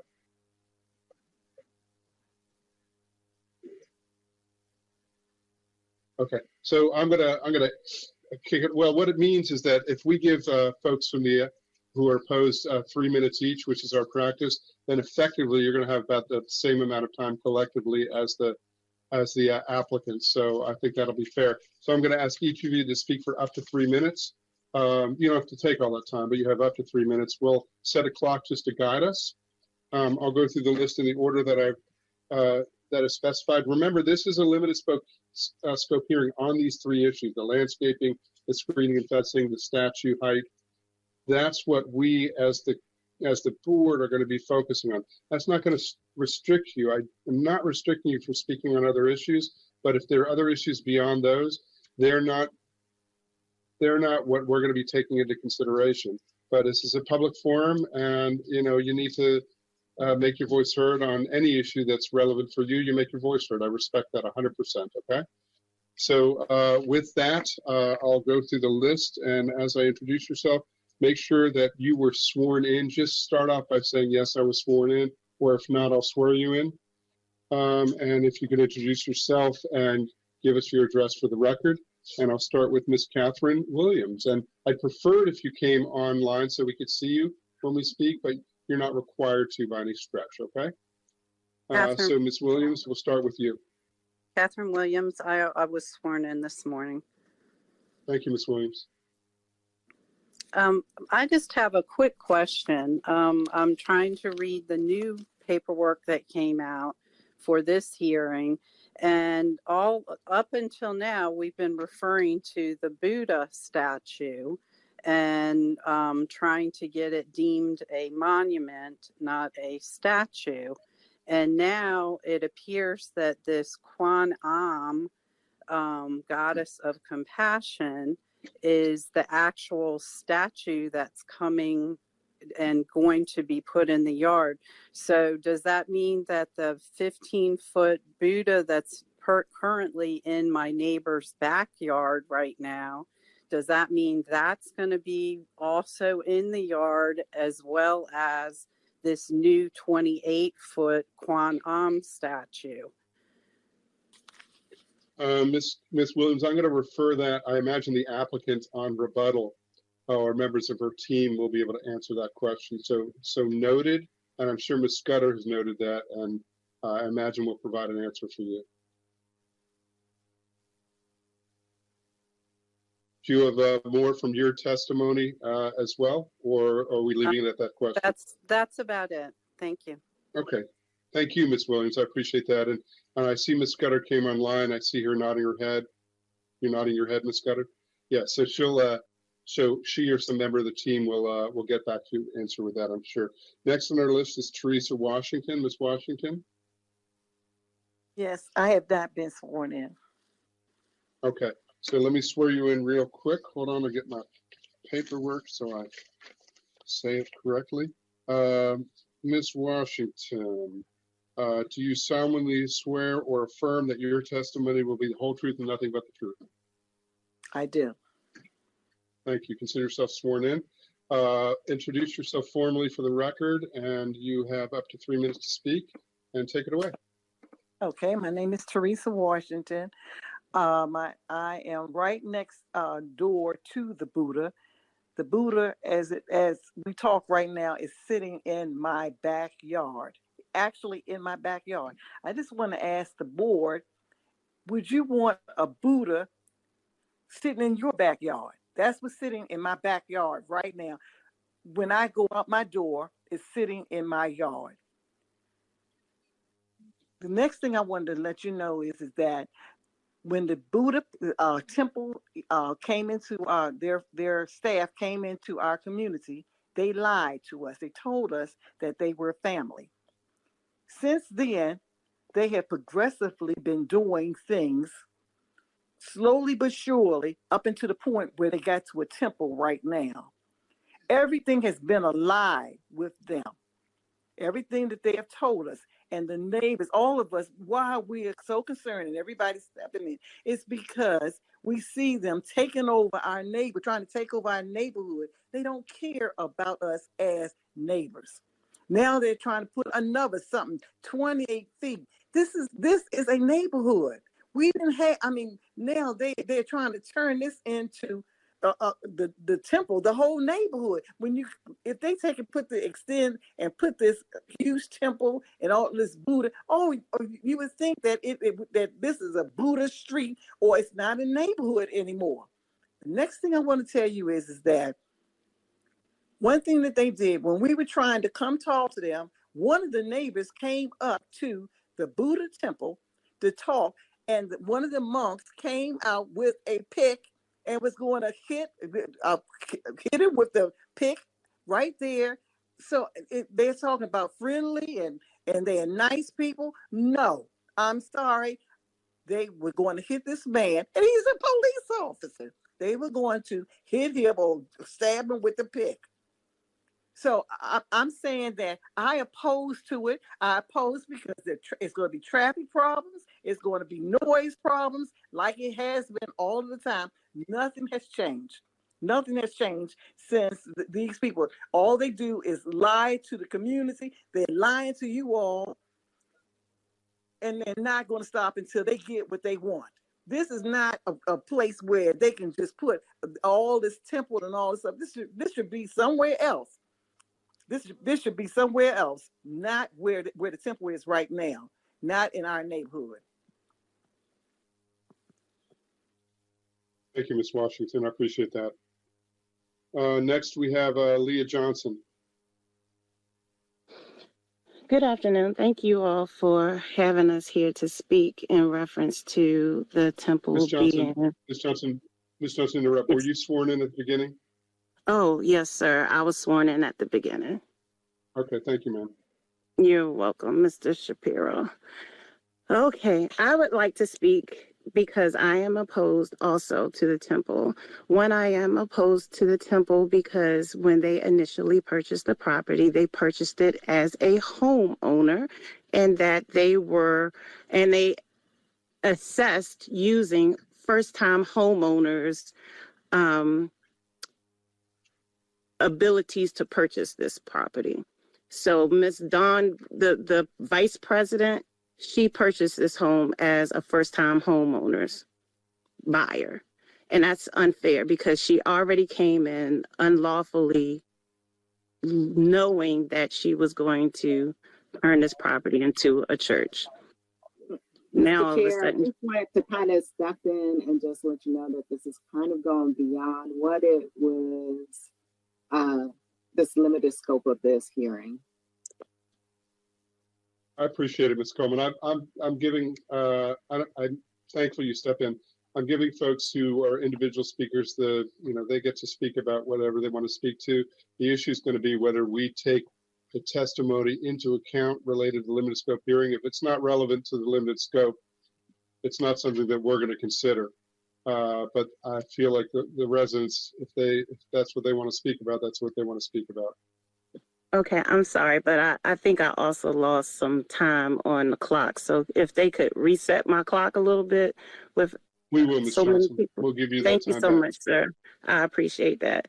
So anyway, well, let me address this Buddha then, because as of right now, this Buddha has been sitting on our property for a long period of time.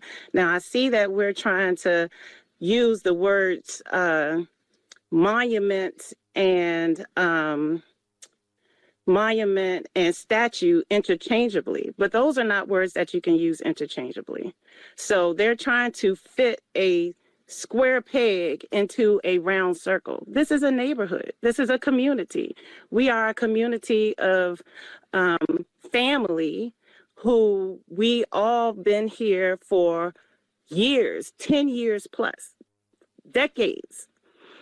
And now all of a sudden, someone who came into our community wants to turn it into a religious business opportunity. And this is not a business community. This is an RR, a residential neighborhood. And I can't see how the community or how the planning board can allow somebody to continuously try to circumvent the rules and the laws of Maryland, which we have to be held accountable for. We have to be held accountable for, and the DPI and people don't have no problems with coming out and chasing us down if we break any laws. We pay taxes for all of our properties. Once they put something that is not a residential something there and put a business that operates almost 24/7. They are constantly outside. They are constantly in the yard. This is not something that is an indoor facility. So they are impeding on our residential property on a regular basis. And we have to establish that this is a residential neighborhood. On top of that, when I get my 30 feet back in the back of the yard, that means they won't have enough room to do parking, the parking lot that they want. Remember, you did agree that they need to have at least 45 parking spots. Well, they're going to lose that because I need my land back that they demolished, that they took land from the front, the side, and the back of my home. The things that they're being allowed to do is not fair to the community. And then when Ms. Scudder tries to bring in the heartstrings and talk about Ray Lupa, I think that's very unfair because she's a lawyer. We're not lawyers. She's a lawyer. She knows that you shouldn't be addressing that right now. If she's going to hold us accountable to being connected to what the rules and laws are in this forum, she should be held accountable too. And when we start talking about people who should be who need reparations and things like that, you know, I think it's very unfair for them to try to say that they're not getting the opportunity to worship. They are. They just need to do it in an area that is fitting for a church, for a temple, for the size of the temple that they want to build, for the structures that they want to have on their property. They can find a piece of property. There's a property right across the street where it can fit the temple. Let me ask you to wind up, okay, Ms. Johnson? Oh, yes, sir. We want them to find a property that will fit the structure that they would like to have. We do not want them to not have their temple. We just want them to put it in the place where it's befitting and is not impeding on everybody's personal property. Right now, they are impeding on everyone's personal property. Thank you, sir. Thank you, Ms. Johnson. Thank you very much. Next, we have Mr. James Hightower. Mr. Hightower, you are sworn in. Yes, I am sworn in. Hello, Chairman and Board. Thank you. Sorry, I'm fighting an illness, so I'm going to be a little short of breath here at times. But all right. Take care of yourself. Thank you. I appreciate it. I will try to. What I was going to discuss was the actual. I know we're trying to stick to the points here, and the landscaping and the fencing issues. Obviously, those will border the property, and I understand that. I live at 9815 Snowdon Road. My property connects or is directly connected to or adjacent to the temple property on the northeast side, I believe. So recent surveys identified issues with these boundaries that they've established on their own by building fences and cutting down the trees and lands and foraging the land already. And they've done this without getting an accurate survey done. So my concern is that moving forward, they're going to start building fences and continuing with these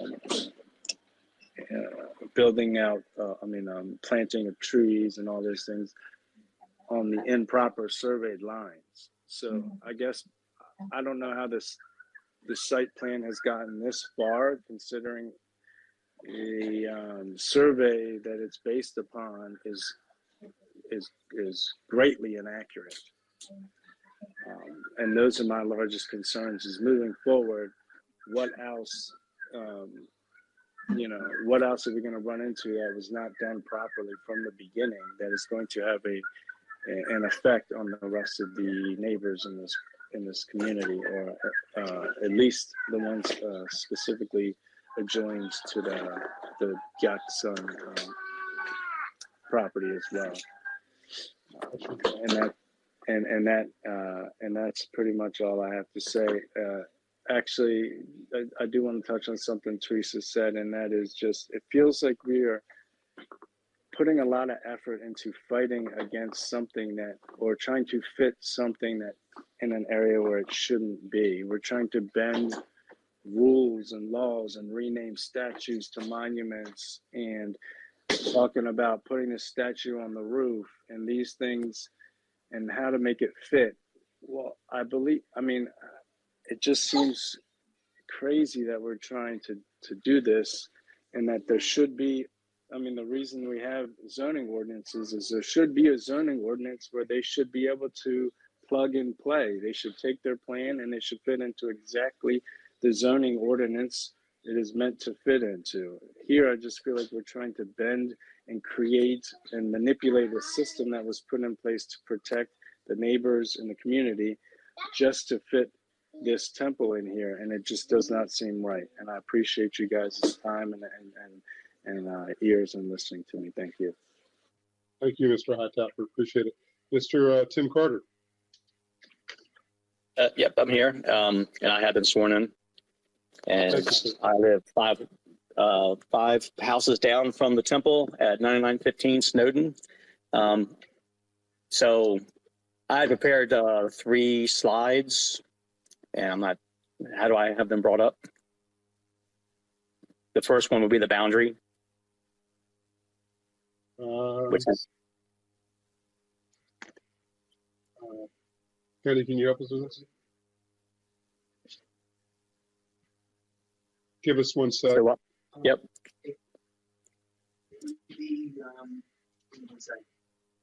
Those were 30, 35, 36.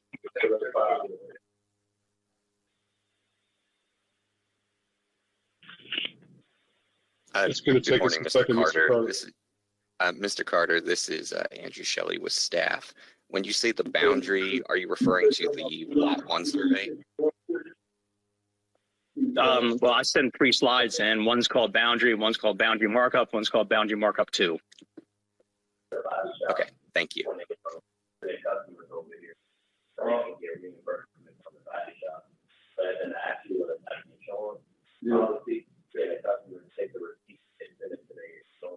Mr. Carter, is that folks in the background behind you, or does somebody else have their mic on? It's someone else with their mic on. All right. Very well. They're illustrations.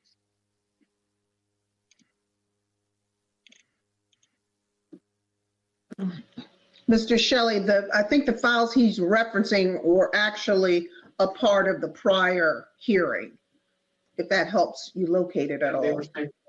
No, I sent it in on Tuesday. No, they're also in the, this is for the record, Mr. Shelley, they're in the additional backup for 9.6. Yes, they should be the last 3 pages of the presentation.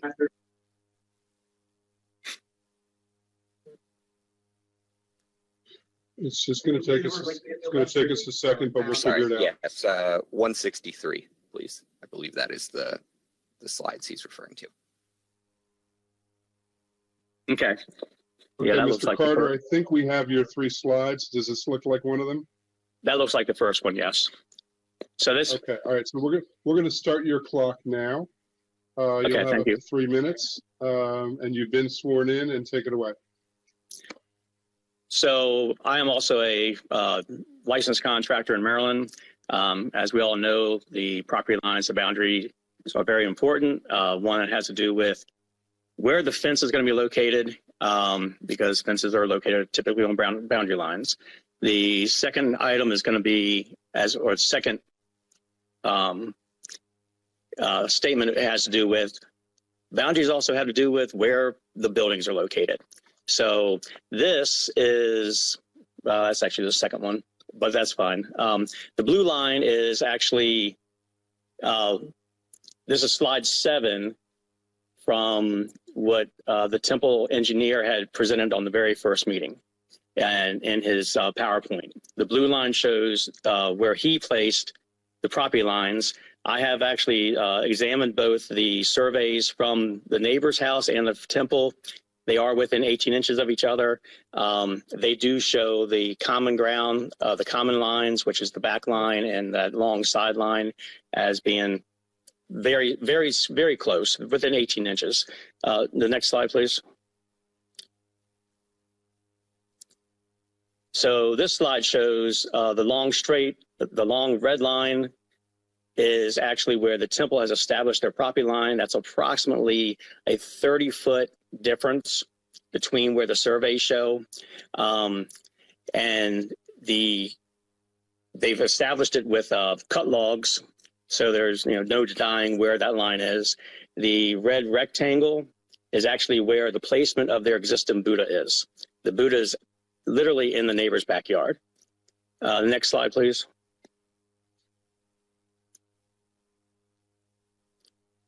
That red line down the side is showing where they've established their side property line. The front area is where they've been mowing the grass, even though they've been told that this is not their property. That's an approximate 25-foot difference there. So just showing you this because, they are saying that they're going to take care of this, but they're saying that there's a 2-foot discrepancy. There's as much as a 30-foot discrepancy, and more to show you what the neighborhood has been dealing with. This has been pointed out to them for the survey was done. The neighbor did their survey almost 2 months ago, and they were shown then when the property line was, where the property lines were, and they have chosen to ignore it. So hopefully they're actually going to do something about this now. So thank you. Thank you, Mr. Carter. Appreciate your testimony. Next, we have Paula Price. Good afternoon. Hello, thank you. My name is Paula Price. I have been sworn in. I'm the president of the South Laurel Civic Association. I live about 6 houses down from the temple at 10,001 Snowden Road. There are several points I'd like to raise. However, I only have a few minutes to go on, but I'd like to first say that we concur with staff's decision regarding the 15-foot statute. It is still a violation of the statutes, and we also implore the committee to not consider condition 1X for additional consideration. We ask that you please vote in favor of the correct statute and, establish that this is a rural residential community. And I also want to thank Mr. Dorner for raising several issues about the statute, because those are exactly the things that we've been asking about. There's other things that I wanted to mention, but I really just want to touch on something that I realized in the record just the other day when I was reviewing the background material, is that, the statue has already been ordered and is on its way from China and has been paid for already.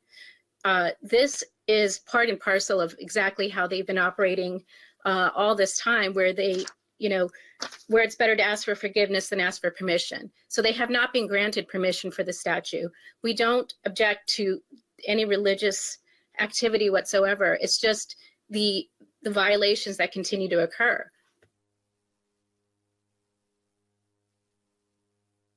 Additionally, let's see, lost my train of thought because, I just have to say that there are so many different people in this community who feel very strongly about this. I mean, the community has been, dealing with so many different issues. I know that we're only limited to speak on 3, which is the proposed statue, landscaping and fencing.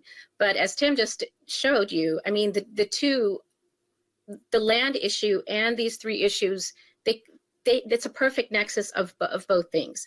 I mean, we see right in front of us that the statue is outside of the boundary lines. It is in Leah's property. So even though that this may be seen as a land dispute, it's actually a zoning dispute also, because all of the information that they've submitted so far is incorrect. I mean, I would even ask the board to really think to say, would you appreciate somebody going against a ruling that you haven't even made yet and then ask permission for later? The 15-foot statue is already there in Leah's backyard. They've already ordered a statue without even getting approval from the board, and it's still up for debate. So it just goes to show exactly how they've been operating for many, many years. And we just ask that you please strongly consider to not consider the statue and really consider the land dispute and guide us on how we can correct this, because it's not that we don't respect their right to religion. They've been practicing their religion there for many, many years already. We dispute all of the statutes that they've been violating, and we just ask that they be good neighbors, that they correct the trees that they've cut down, and remediate a lot of matters that have been occurring with all of my neighbors. So I think that is my time, and thank you for your time today. Thank you, Ms. Price. Much appreciated. Next, we have Gabrielle Maston. Yes, hi, Chairman. Thank you. Thank you, ladies and gentlemen of the board. Ms. Master, were you sworn in? Yes, I was. Okay, thank you.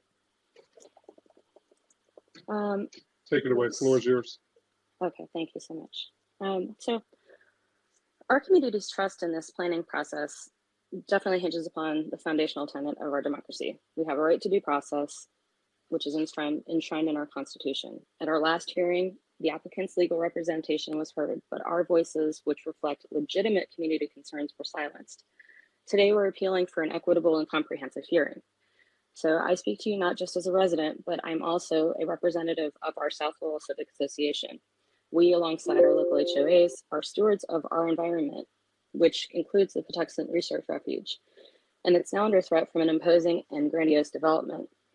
The development stands in stark contrast to our very residential home character in our overwhelmingly rural neighborhood. Moreover, we carry a profound responsibility to protect our environment, especially with the migratory birds in our neighborhood. They are profoundly affected by habitat disturbance, light and noise pollution, and it's deeply troubling that that's not taken into consideration. Our lands have also been in families for generations. We've felt the brunt of these unauthorized actions, especially their previously unpermitted landscaping of old growth trees, and it's upset our ecological balance, damaged our homes, and led to a mosquito surge, which is a daily challenge for our residents. The new trees that are proposed will not reach maturity for several years, as far as my research has shown. Additionally, the proposed stormwater management plan with the potential standing water also heightens my health concerns. I firmly advocate for the 40-foot setback from our property and those along Laurel Bowie and Snowden roads to mitigate further risks and request a stormwater management design that does not rely on additional standing water. Our commitment to religious freedom is unwavering. This community respect should be mutual. We do not feel peace or stress relief from their actions or their practices. For individuals like myself who suffer from PTSD and anxiety, and my son who experiences seizures, the increased noise, disturbances, and stressors have a tangible severe health repercussions. The surge in nuisances, the littering, the parking and traffic violations blocking our emergency vehicle ingress, trespassing by their parishioners is palpable, and a larger development would intensify these challenges. During a meeting with the lawyer representing the temple, we were told we should leave our homes and head to the beach to find solace. This casual suggestion overlooks the medical and emotional realities that many of us grapple with daily. Equally concerning is the possibility of construction on land that may not wholly belong to the applicant, coupled with what appears to be an oversight on the staff's due diligence process. On slides submitted by the applicant, as Tim showed, it clearly shows boundary issues. They also had a permit to build the addition that was not followed and is several hundred square feet larger than the board approved. These are not trivial matters. They underscore the importance of thoroughness of integrity of this review process. Additionally, we're concerned about our property values, the essence of our homes, and our community's residential character. And I'm winding down, I'm closing. And it plays a pivotal role in our property valuation. Our degradation from this development with nuisances we've experienced jeopardizes our community's fabric and our property values. We acknowledge RELUPA's protections for religious institutions. Differentiating between substantial religious burdens and community well-being is paramount. The proposal isn't a mere inconvenience, it threatens our community's core identity as a residential neighborhood. So in conclusion, our stance is not against the religious expression, but for the harmonious coexistence of all community members. We're advocating for mutual respect and least harm. We beseech the board to balance religious freedoms with our rights, environmental obligations, and property values. Your judicious consideration will resonate with the democratic principles that define our great nation. And thank you so much for your time and your commitment to justice. Thank you, Ms. Masson. Appreciate your testimony. Michael Griesman. Sorry, Griesman, just for the record. I'm sorry, I'd like Griesman, I got it wrong. Thanks. I'd like to thank the board for your consistency and striving for consistency on all building and religious matters. It's very important to us. Mr. Griesman, before you go, you were sworn in, correct? Oh, yes, thank you. I was sworn in. And Okay, I thank you, live Mr. in Griesman. Montpelier Woods on Madrona Woods. So not a neighbor, but still well within the hearing zone, able to be shaken by inside my house by the music festivals at the current congregation. So the monument implies visitors beyond the temple's current purpose, or beyond a temple purpose, beyond a religious purpose. And I like to envision this as any religion. If this were a church or Christian or Greek church, the monument expands its purpose. It implies visitors beyond the usual purpose, and that implies a need for parking that hasn't been added. We are already concerned about the likelihood of parking on Snowden Road, and that is a choke point. I know the board has considered for other issues, other requests, whether or not enough parking has been provided and whether or not there's enough throughput on the road. We already have a choke point there at the intersection of Snowden and 197. Any parking there interrupts that. We already have a problem with that.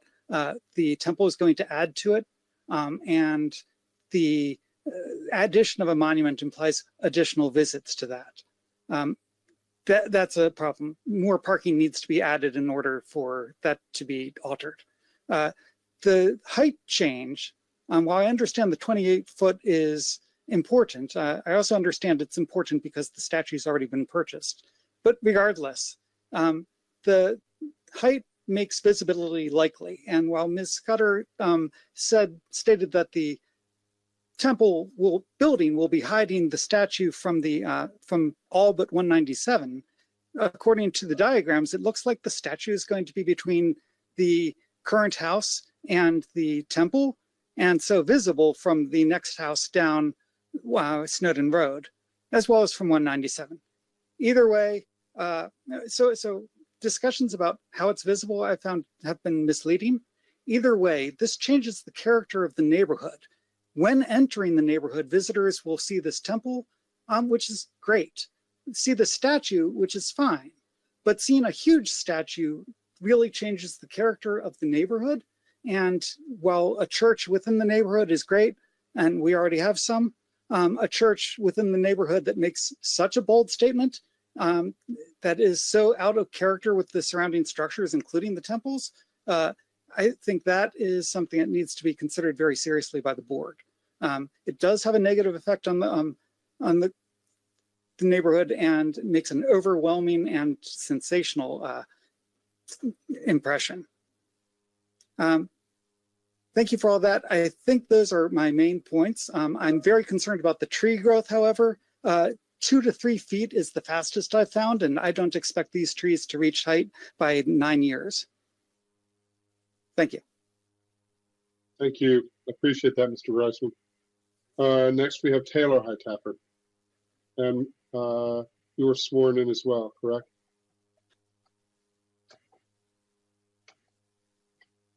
Good afternoon. Yes, I am. Thank you. That is I. And you? That's you. And you were sworn in, Ms. Hightower, right? Yes, sir, I was. Okay. All right. Take it away. The floor is yours. All right. Hello, everyone. Thank you for having us again. I would like to use my time to state that in light of the recent land survey paid for by Ms. Washington and her family, which clearly shows that the Gyeongsang Buddhist Temple is infringing on their neighbor's property, the applicant must reduce and repair the damaged property that they do not have legal access to build on.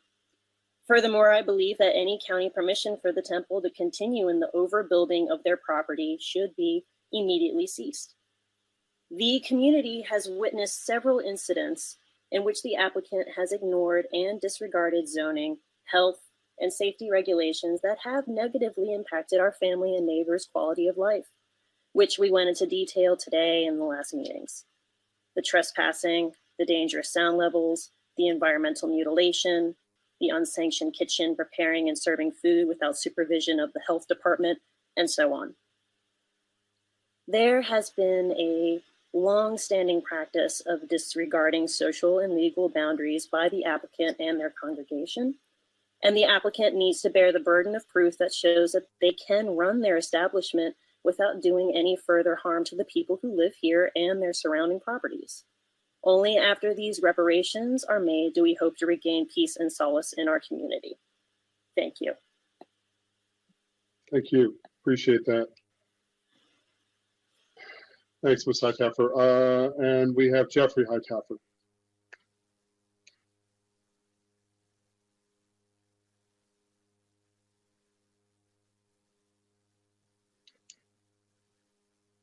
Mr. Hightower, Jeffrey Hightower, are you there? Taylor and James, do you know if Jeffrey's here? I am writing right now. Can't confirm. We'll come back. We'll come back when he pops up. Clyde Williams.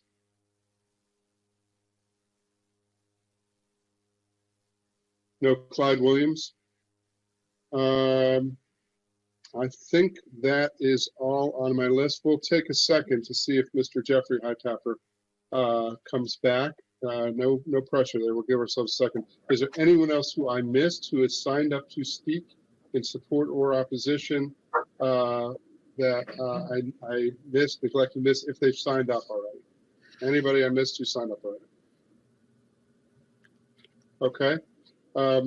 Let's give Jeffrey Hightower just a minute or two to see if he will pop back in. He was on the list. We'll let the other Hightowers see if they can track him down.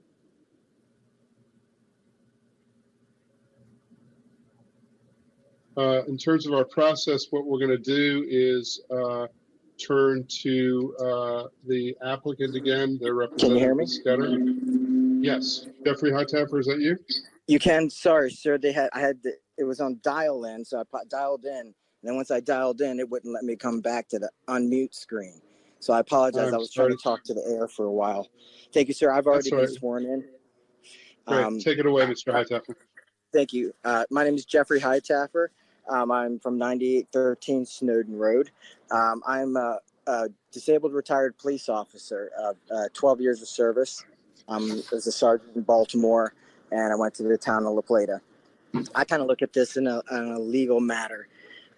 We have been focusing on trying to get the temple to follow our rules here in the United States, in Maryland, in PG County. I've constantly told them everything that they've needed to know about, hey, you need to apply for a permit for that. You can't just cut down half-acre trees. I've told them, every time they're building something outside or having one of their shows that involve the bands and the loud music, that they are over the limits, and instead of turning it down, they'll just turn it up. So they have a total, they decide to ignore the law. And the state of Maryland defines a gang as a group of individuals, juvenile or adult, who associate a continuous basis, form an allegiance for common purposes, and are involved in a delinquent or criminal activity. That's what we have had nothing but. It was like a gang moved into us next door. They built a fence 6 to 8 foot onto my property, ignoring property lines. They said they had a surveyor come in, and apparently the surveyor had no idea what he's doing because there's a fence 6 to 8 foot on my property. They have a 15-foot statue of Buddha, which isn't that their monument? So how many monuments does a church need? I believe that they already have their monument. If they want to have a second monument, there needs to be additional laws written to allow this. It's not. Ms. Scudder loves to keep using the law on her side, but this is a gang of people who didn't use the law at all in the beginning.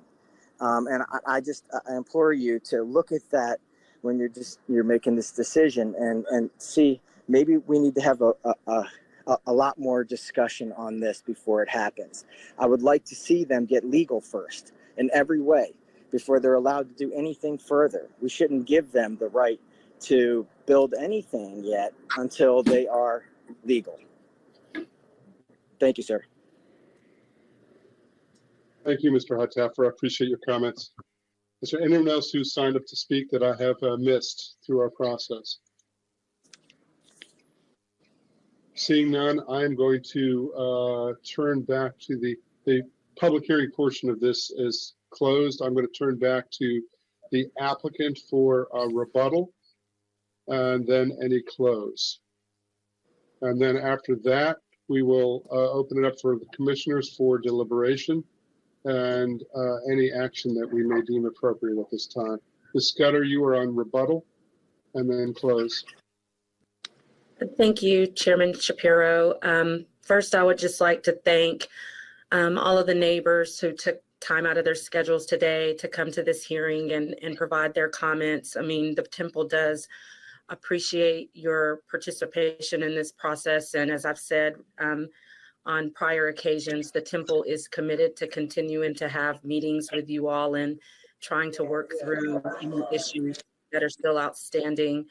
There's only one issue that I would like to address at this time that was brought up, just keeping it within the scope of this hearing, and that is with regard to the boundary dispute issue. And I would just say that the Temple will be, I think what we see in that image that was shown earlier in that area that appears to be outside of the blue line is a statue and in a gravel area. The Temple is going to be removing that statue, and we will reach out to the neighboring property owner to mitigate any issues that have taken place with the property as far as the gravel and the statue being there, if we need to plant grass seed or whatever in that area. But we will reach out to the neighbor and coordinate all that with that property owner in the very near future.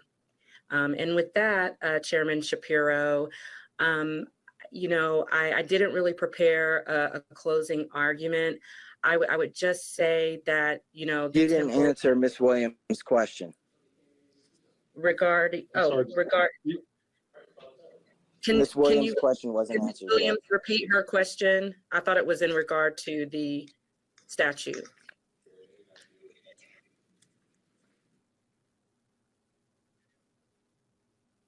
I just want to maintain order here, but there was a question from one of the first speakers, Catherine Williams. Ms. Williams, are you still on the line? Catherine Williams? Oh, I'm sorry. I was, yes, I was just asking about the original paperwork kept referring to the Buddha statue. And Right.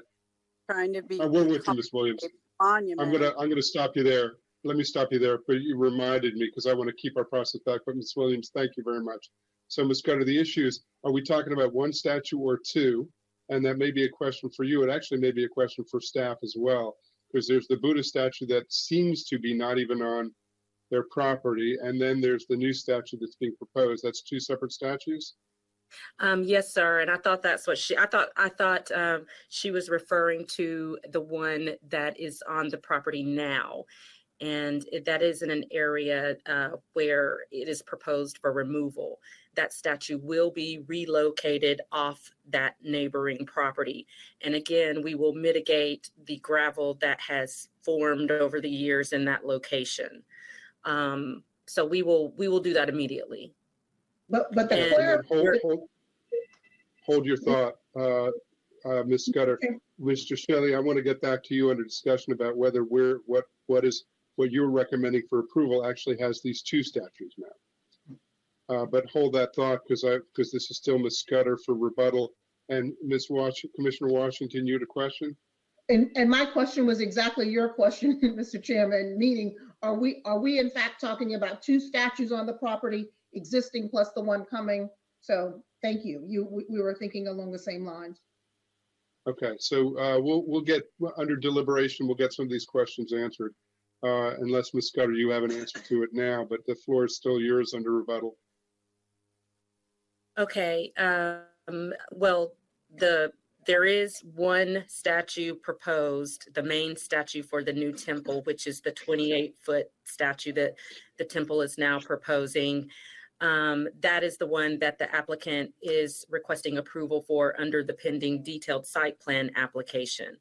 With regard to the statue that the neighbors have been referring to that are on the neighboring, that's sitting on the neighboring property, that will be removed. Removed, not relocated, unless there is some kind of process that we go through? From visiting the property in person, there are, a number of smaller statues on the property. And I think that's also just a part of, Buddhist, their religion and having these statues, like situated like in their courtyard. So yes, there are other statues on the property. They're not, as large as the one proposed. And I think the one that's over there on that gravel that's going to be either removed or relocated, it's going to be definitely relocated off the neighbor's property, because that is the issue that the neighbors have been complaining about, is that statue is sitting on the neighbor's property.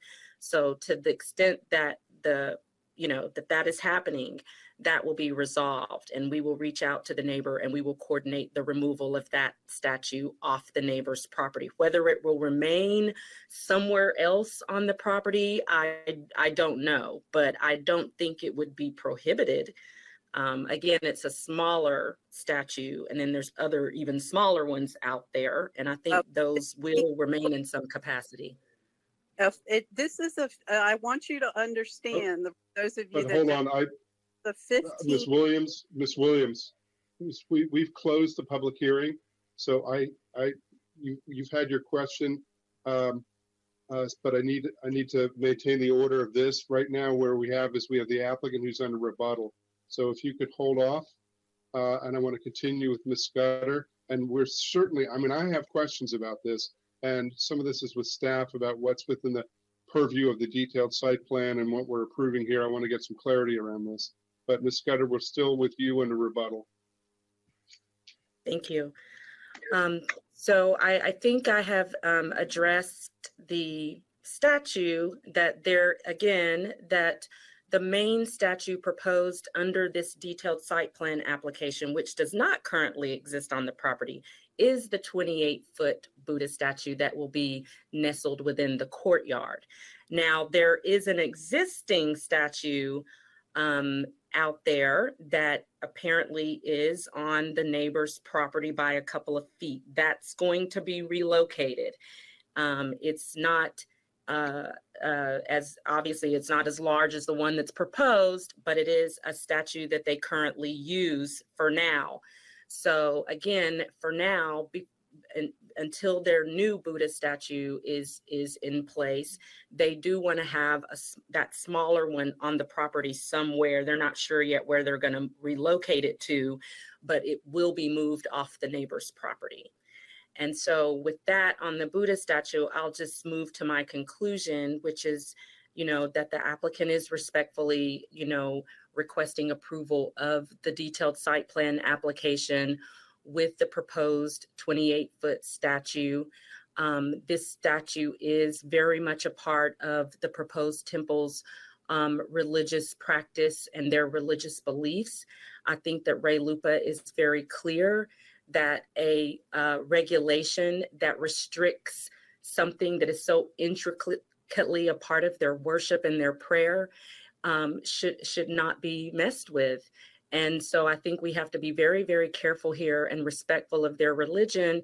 This statue is not going to be seen from almost every angle except for looking at it straight on because of the new privacy fence that's going to be installed. There's already an existing tree line that has begun to form. There's numerous trees out there along that northeastern property line that have already been planted and that are on their way into adult growth, but there will be more trees planted.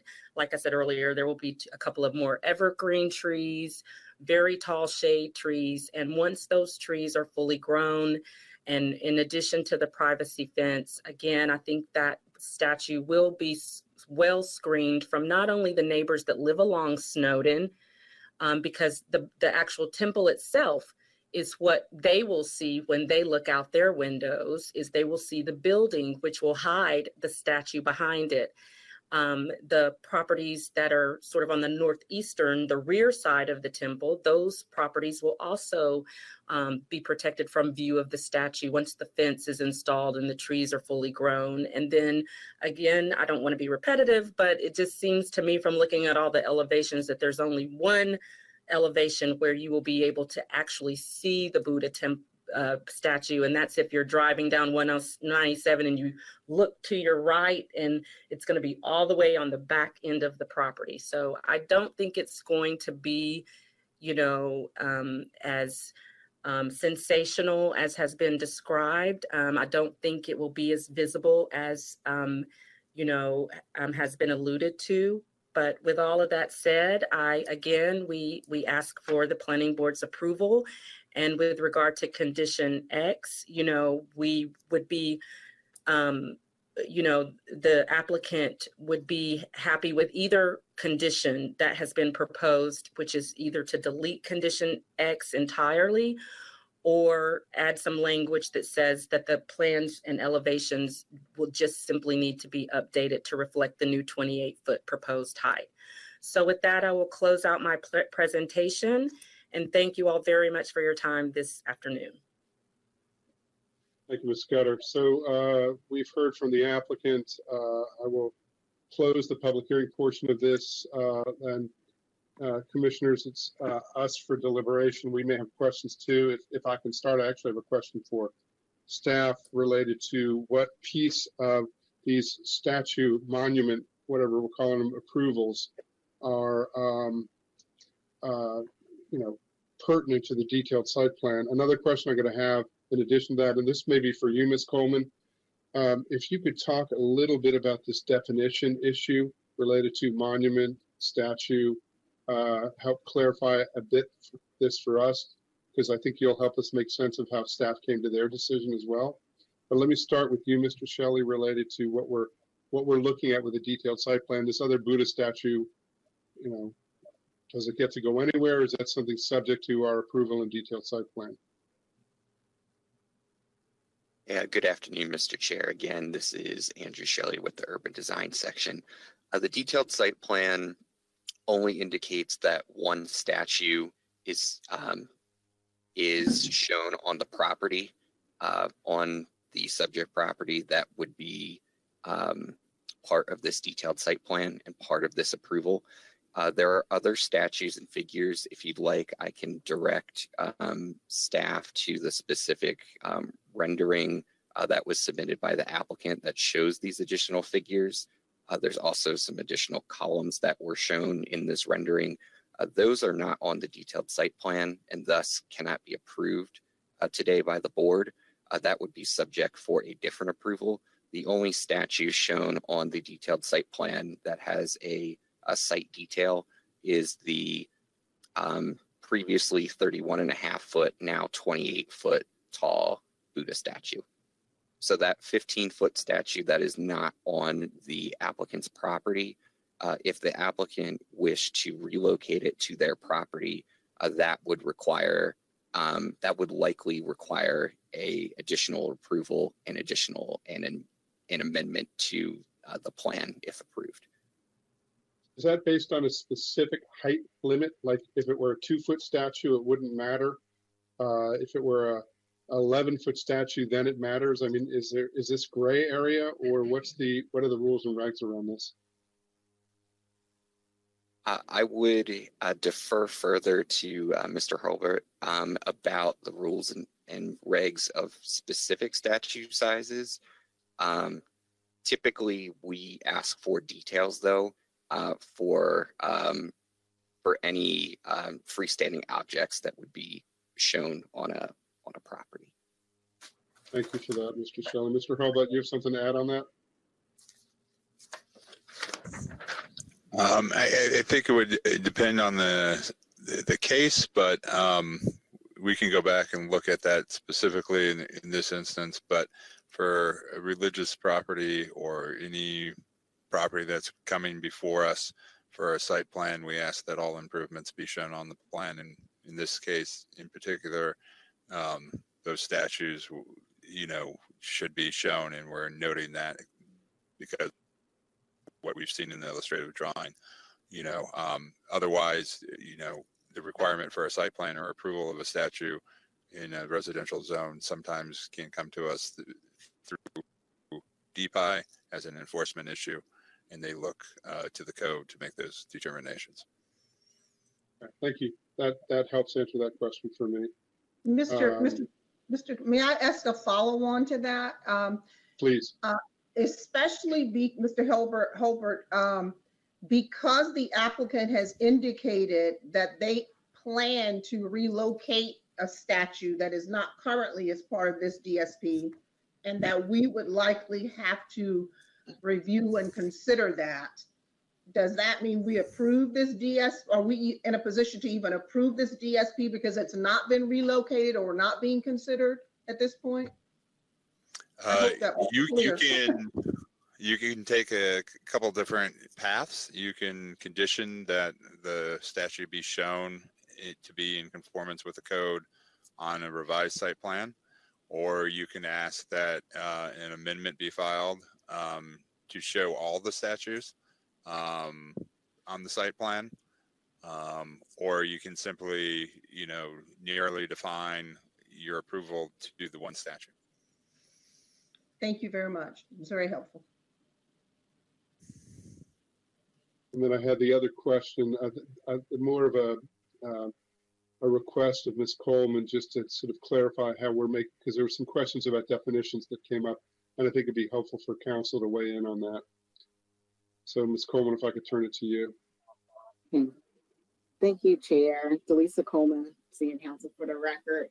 So in providing the definition for monument, Ms. Scudder is using the Merriam-Webster dictionary definition. But the problem with that is when you're looking at the zoning ordinance, you only go to the common definition when it isn't defined. And where we differ is that we believe that there is a definition for monument. While it's not contained in the definition section of the zoning ordinance, when you go to section 27-119, monument is referred to as a rooftop structure, which is how staff got to the definition that 27-117 applied to monuments that would be traditionally on a roof.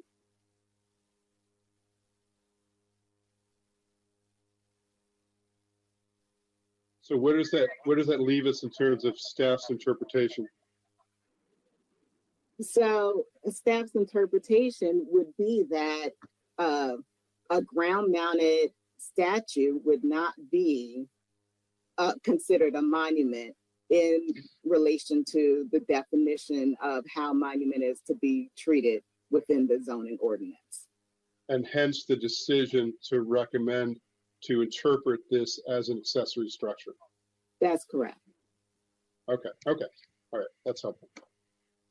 And again, just to be clear, their interpretation of this as accessory structure is because monument is defined elsewhere. Or not defined, referred to elsewhere, let's say. And the definition that is inferred.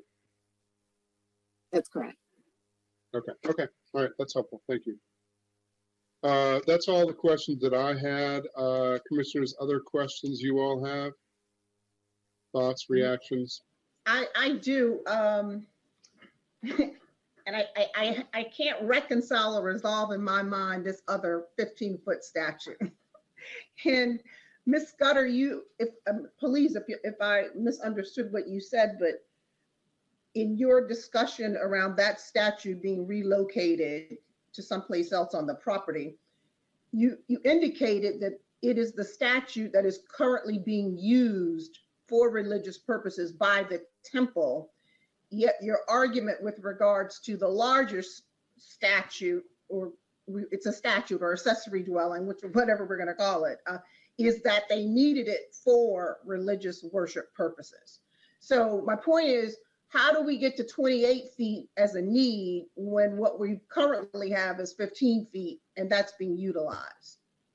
If it's truly religious.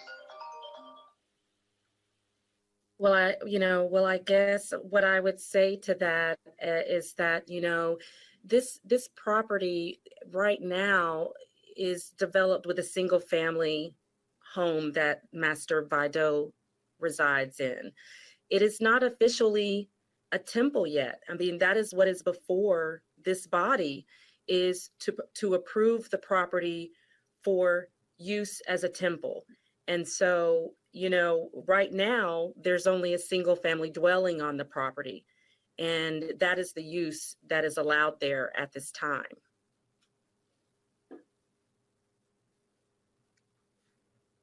That helps. I don't know if that may not have answered your question. I guess I would just say that, they do have a Buddhist statue that, they use for worshiping purposes now, but it is temporary. It is not, the statue that they will be using once the temple is constructed. It works for now. But it once the new temple is built, it will be too small.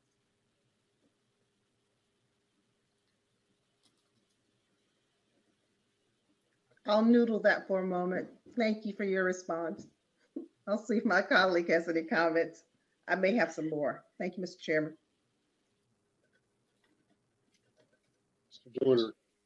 Yep. Anything from your side? I'll chime in. This is partially just like my discussion comments, but it'll be helpful for the infamous motion maker to know kind of where I stand on this particular issue. So let me start out by saying, and I'll forewarn you, I'm gonna be probably pretty verbose because I've been noodling this for a while. I'm less focused on the violations that residents have raised in the case. I thank you all for coming out and for being super involved in the multiple times we postponed this case. And I'm very receptive and interested in those issues. I think we have limited ability to resolve them because DPI violations and other stuff. And Ms. Scudder, doesn't reflect very well on your applicant. They're not being a good neighbor, like terribly reflects on them, especially since they're a religious institution. Like, just personally, I would think that like a religious institution or a group would be a little bit more welcoming, neighborly, like whatever you want to say. And this is just not a really good reflection of your applicant. So I hope you can resolve those issues going forward if you do get approval for this in whatever state it is, because to me, that's just kind of bothersome. I don't like. Mr. Joyner, can I respond to what you're saying right now, please? Let me get all the way. I'm not necessarily looking for an action right yet. I'm just sort of like suggesting that you should do a better job with the neighbors, because that bothers me. Any case that comes before us, when we see neighbors not playing well together, it's just, I don't like to see that. And then particularly when we have, like, if it's government or religious or whatever that has just kind of a higher cause, it's just kind of concerning to see that not working out well. And I recognize it's not always going to work out well. Like, there's going to be some people that don't want certain uses in the neighborhood, and that's just going to be what it is. That's not affecting my decision today.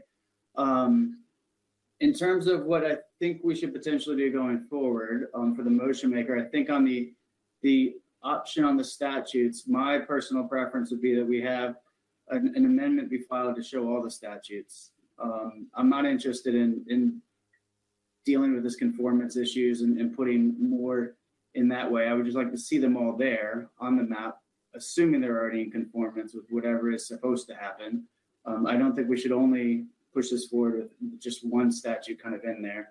And then the other sort of thing that we should do is, in my opinion, is I think we should strike X, the finding X or whatever it is in the staff report, that the finding or recommendation X on limiting it to 15 feet. I feel strongly in different ways. So I support some of the things that staff are saying, but I also support some of the things that the applicant's attorney has raised today. On the other hand, I don't agree with both sides in some of their interpretations of things. So let me just kind of give a little bit of light on that. I think Ms. Scudder, in this case in particular, it's different than the Victory Temple case. You had an applicant there who was denied the ability to move forward because they couldn't upgrade from a certain water and sewer category 5 to 4. And that was necessary for the development to happen and to successfully complete their project, to bring it to fruition, to have the church there in that land. In this case, we don't have that. If the statute is not even approved, you can still make your temple. So this is a little bit different in terms of like where we're going to be looking for the particular questions that are relevant that would potentially limit religious usage on this property, because it's not being limited in entirety. If we had said that the statute wasn't even allowed, you could still operate. You could still open the temple and you could go forward if we were to approve everything else. The total exclusion might be a violation of a RLUIPA, if we were to say it though. And I'm not entirely clear if it is, because I think it's a little bit open for interpretation in terms of whether or not an accessory usage being declined would entirely violate RLUIPA.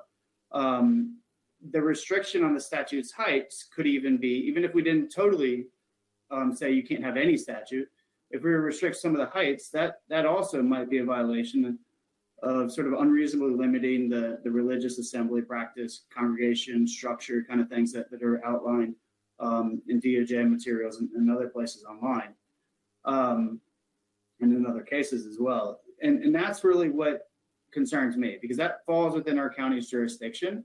And I think on that aspect, I differ from Chair Shapiro in some way, because I know he had made some earlier statements about the county council and their role, but I think we have to be careful to not point the finger at the county council and say they're the ones that are creating the potential RLUIPA violation because they act legislatively, they haven't clearly defined this. There's an existing law, which our staff is referencing, for a potential height limit. In this case, we are interpreting that law or that code, and we're taking some discretionary authority into that. And that's exactly what's going to be challenged in this case if it goes forward. Because we are going through and we are making individualized assessments of the proposed use of the property, and it is potentially a land use regulation. Those are the initial two questions that the 4th District considered when it was trying to evaluate the RLUIPA applicability of this. And it says it's the burden of the governmental entity to establish certain things and decide whether or not there's a substantial burden that's being applied. So what I want to do is I think we need to be careful in defining what we think is applicable in the RLUIPA consideration. We're not limiting content, so we're not limiting the religious practice necessarily. We're trying to focus this case on use and making sure it's applicable throughout the county in sort of the same way in all ways. And we're not judging this application in any way differently because it's a religious institution in terms of making a stronger determination or saying that we don't want to have it here because it's a religious use. But there are questions that you might kind of think about in terms of like, what's the correct classification of a statute? We've been going back and forth on that. Is the statute an accessory structure? Is it a monument? What's the applicable height limit? And are we creating a height limit that's more restrictive or most restrictive, or are we following some sort of like least restrictive consideration? On those aspects, I think that we have some conflicting kind of testimony going different ways, and it's sort of a delicate case because of the religious aspect of it. I think that the county code 27-117 speaks specifically to this statute, and we should not be citing 27-119. I think that's just a complete muddling of the county code if you read it very plainly. And anyone who's looking at this on the outside is going to probably opine that way as well. 27-117 says structures excluded from height control. We've already established that we think this is an accessory structure. Our own staff report says that we think that this could be potentially a monument, maybe Common Merriam Dictionary or whatever we want to cite, but that's perfectly fine. If we've already agreed that it's a monument in the staff report, we're in violation of 27-117. That it doesn't allow us then to go to 27-119 and say, oh, there's some reference to a roof structure because the monument is not defined. That's just an example of what can be on a roof. It doesn't say a monument has to be on the roof. 27117 is very specific in going through and listing out that height limits set forth in the subtitle should not apply. And it goes through a number of cases or a number of like uses or structure or accessory structures that could be belfries, chimneys, cupolas, domes, flagpoles, flues, monuments, radio towers, television antennas, spires, bulkheads, elevators, or similar structures. Monument is in there. All 27119 touches on is the percentage of a roof area in terms of like what it can cover and what it can't cover. It doesn't talk about height. So I think when we start to talk about height and we're trying to apply that to monument, say a monument is only supposed to be on the roof, we're totally missing the point of 27117 because it's clearly spelled out there that we cannot put a height control on the monuments as one of the potential uses within there, or the accessory statute, accessory structures. That to me is very troubling that we're trying to put this 15-foot limit on there, because I have not heard today that there's any other sort of least restrictive considerations that we've been taking about whether or not we should have it to be 16 or 20 or whatever was that. And that's what I was trying to find out earlier when I was asking some questions. I think we have a compelling government interest to have a height limit for a variety of reasons to protect public interest, health, safety, and welfare, depending on how tall structures are. There's all sorts of things we can argue in terms of like whether or not we should be doing this. But whether or not we're taking the least restrictive means, I think the answer is no right now. And that to me is troubling because that is a RLUIPA violation in my mind.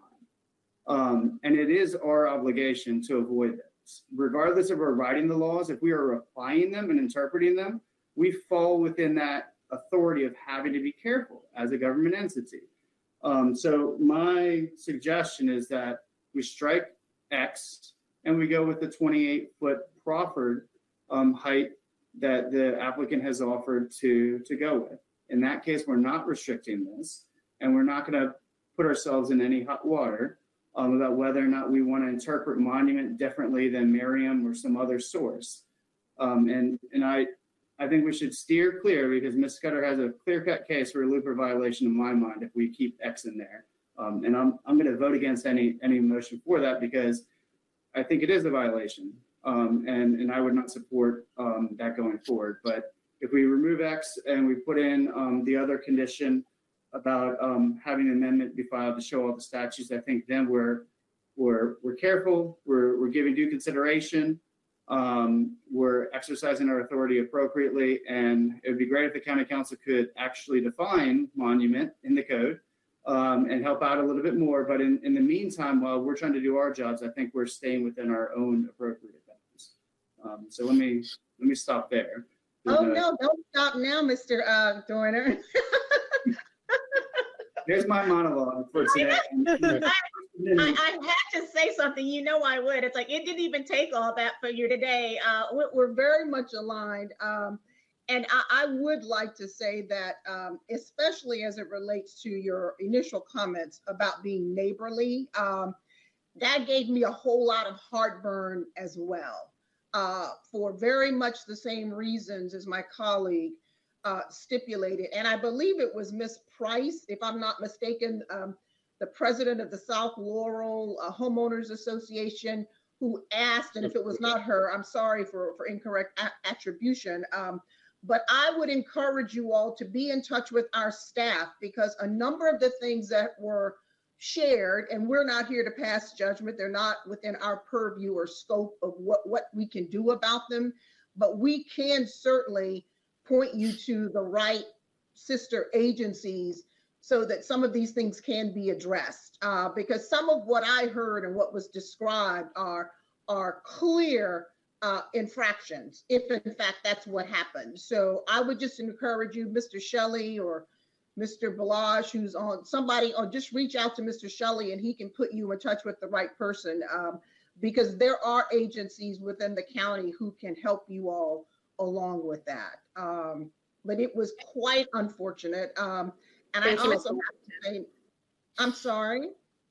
I was thanking you for that. I appreciate that. You are so welcome.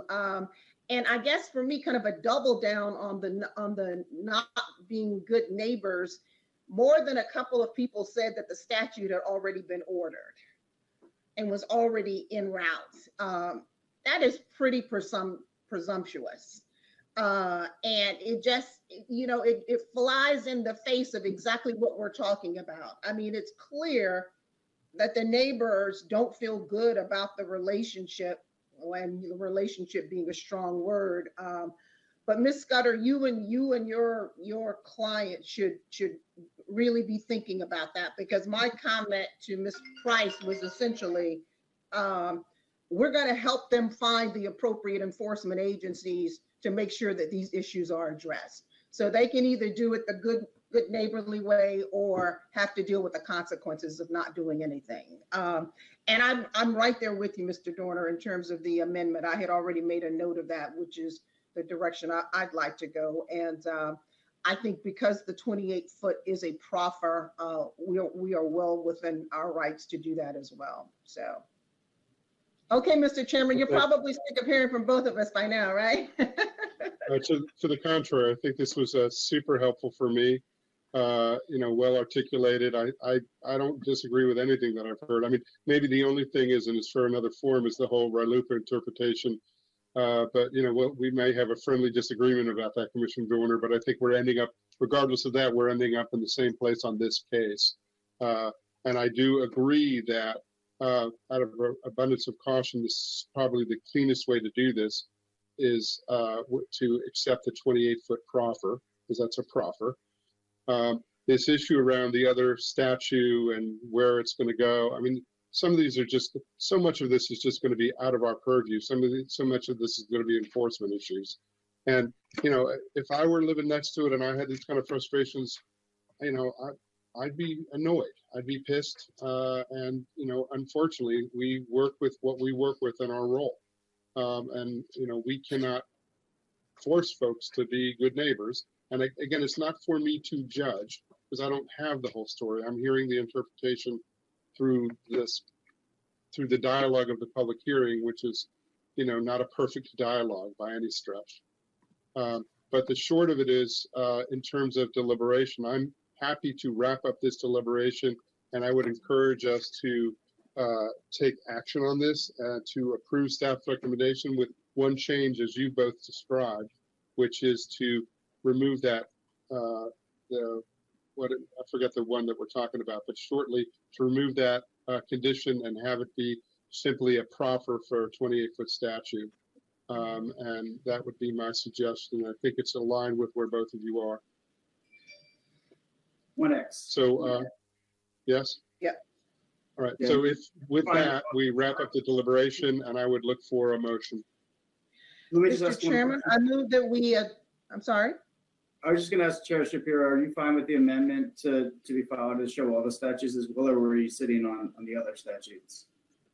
I mean, the way I would look at it is, if we vote on this, if we take action, we're taking action on what's before us. If there are other statutes, or they want to relook at that statute, if they do something that's in violation of the DSP, then they're in violation and it's an enforcement issue. Or we're saying it's our expectation for that statute that we expect that you need to come back with some kind of amendment to the DSP for that statute. Right. If you choose not to, then that's between you and DPI. That would be my interpretation, Commissioner Dorner, if that's all right with you. Because I can't make them do it either way. She's heard loud and clear what we think is the right interpretation. Well, we can require them to file an amendment to come back and show where all the statutes are. That I would be supportive of that, because there's not much we can do, quite frankly, based on all that we've heard. But I certainly think that the community would feel better if they know that, you know, we are still asking for them to be, you know, compliant. I mean, But I think the difficulty is that there's this issue around interpretation, and this may sound flip, right? Oh, but this goes back to something that Ms. Scudder said, which Ms. Scudder, pardon me for saying it this way, it annoyed me, and I heard you, which is, if this is a house right now, it's held to different standards. And what that thought of for me is, okay, I've got statues in my backyard right now of my house. Right. Okay, so, are those okay? Is my lawn statuary okay, or is it not? Right? And at what height does it become not okay? There feels to me like all sorts of gray area around this, which is problematic. I think with the existing statue, it feels, I don't know, maybe it's clean enough. Maybe I'm just having a fantasy that I can make a distinction between that one statue and the other ones. Because there's just gray area here. You know what's going to happen is if we require this amendment, then the second we get off the phone, somebody's calling DPI now and sending them to your house. Go and look at the stat.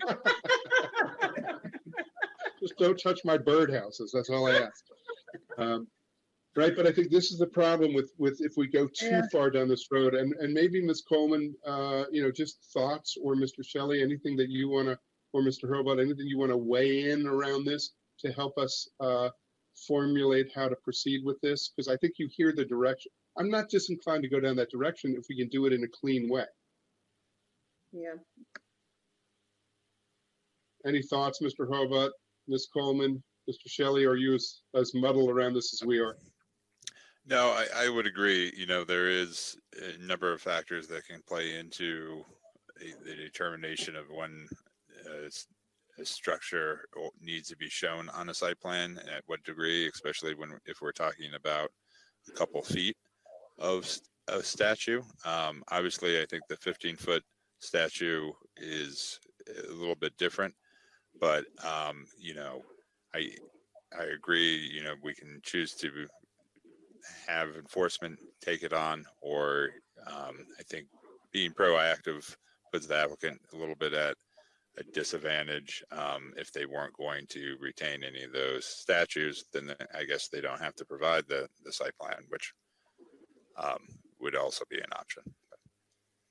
And that was also my question. I was a little unclear. Once the 15-foot statue is removed from the neighbor's property and placed on there, is that just going to be something that's temporary while you wait for the larger statue? Well, that's what is unclear. I know I was trying to get at that. I think the chairman was trying to get at that as well. I'm not clear that it will be temporary, meaning it's just going to be relocated onto their property. That was my understanding. That was my takeaway from the response I got. And I want to ground this in what is in our purview, right? This is the issue. Right. In a typical situation, if something that, I don't know how tall that Buddha statue is, but am I correct that Buddha statue is about 15 feet, or do we not know? Ms. Scudder, do you know? Approximately, yes, approximately 15 feet. So then the question is, in a similar situation, Mr. Hurlbut, Mr. Shelley, are we paying any attention to a 15-foot statue in a typical, in this zone, in this situation?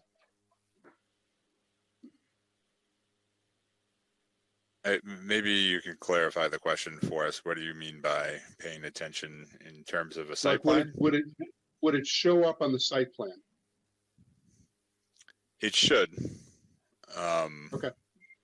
Something of that size should, because it's as big as an accessory building or structure, and we would be looking for conformance with the setback as well as the height for any structure of that size. So Ms. Scudder, let me make a suggestion, and maybe this would be you helping us out a bit.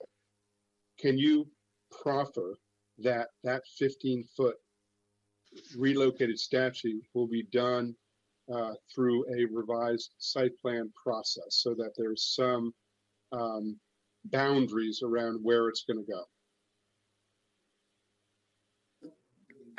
I would, I guess, respond with a question back to you, and that is, could that be done through a condition that requires the applicant to show it on their plan if they're going to keep it for certification, so that we don't have to come back and file a separate application to revise this site plan and go through another review process?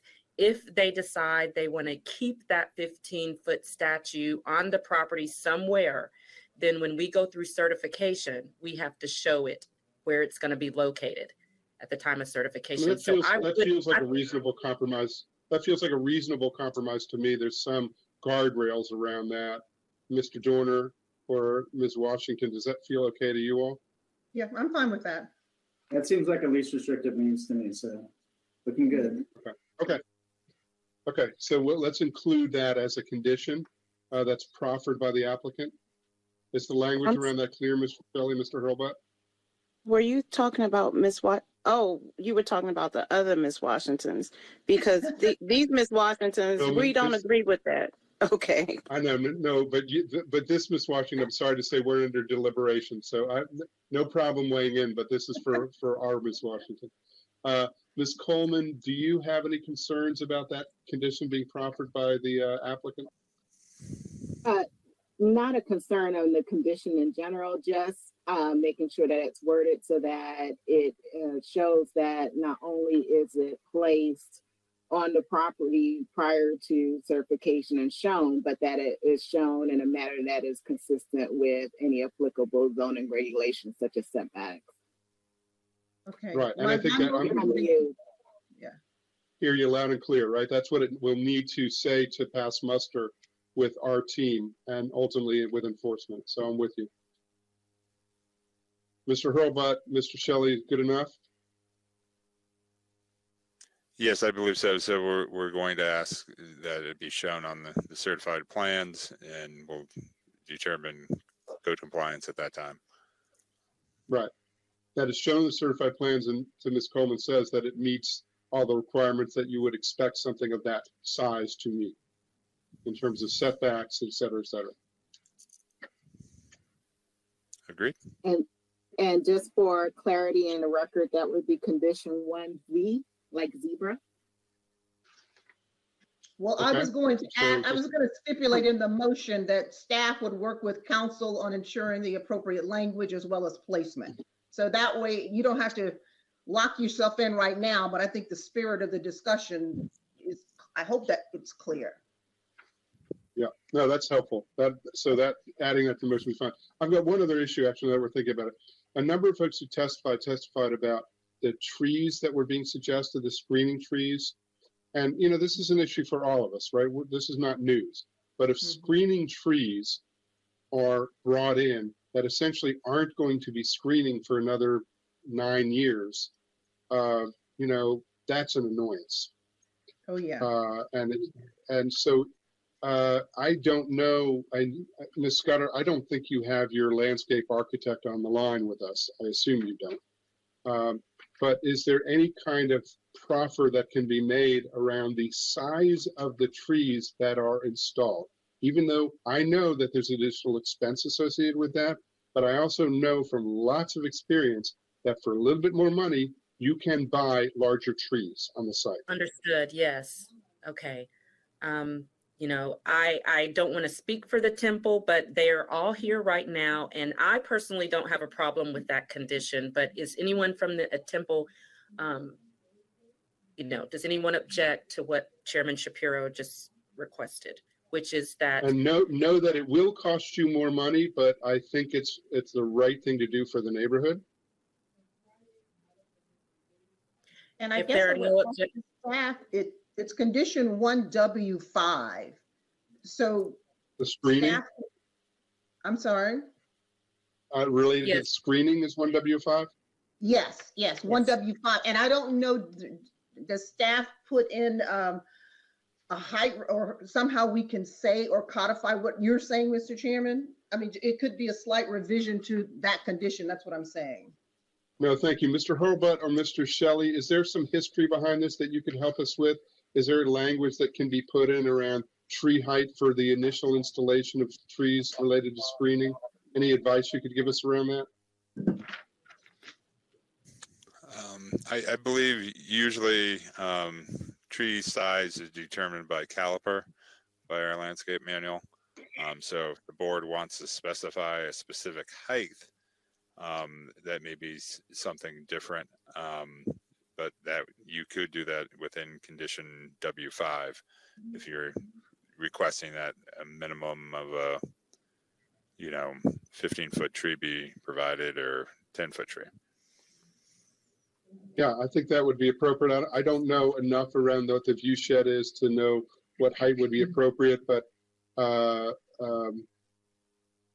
I'm not sure, right?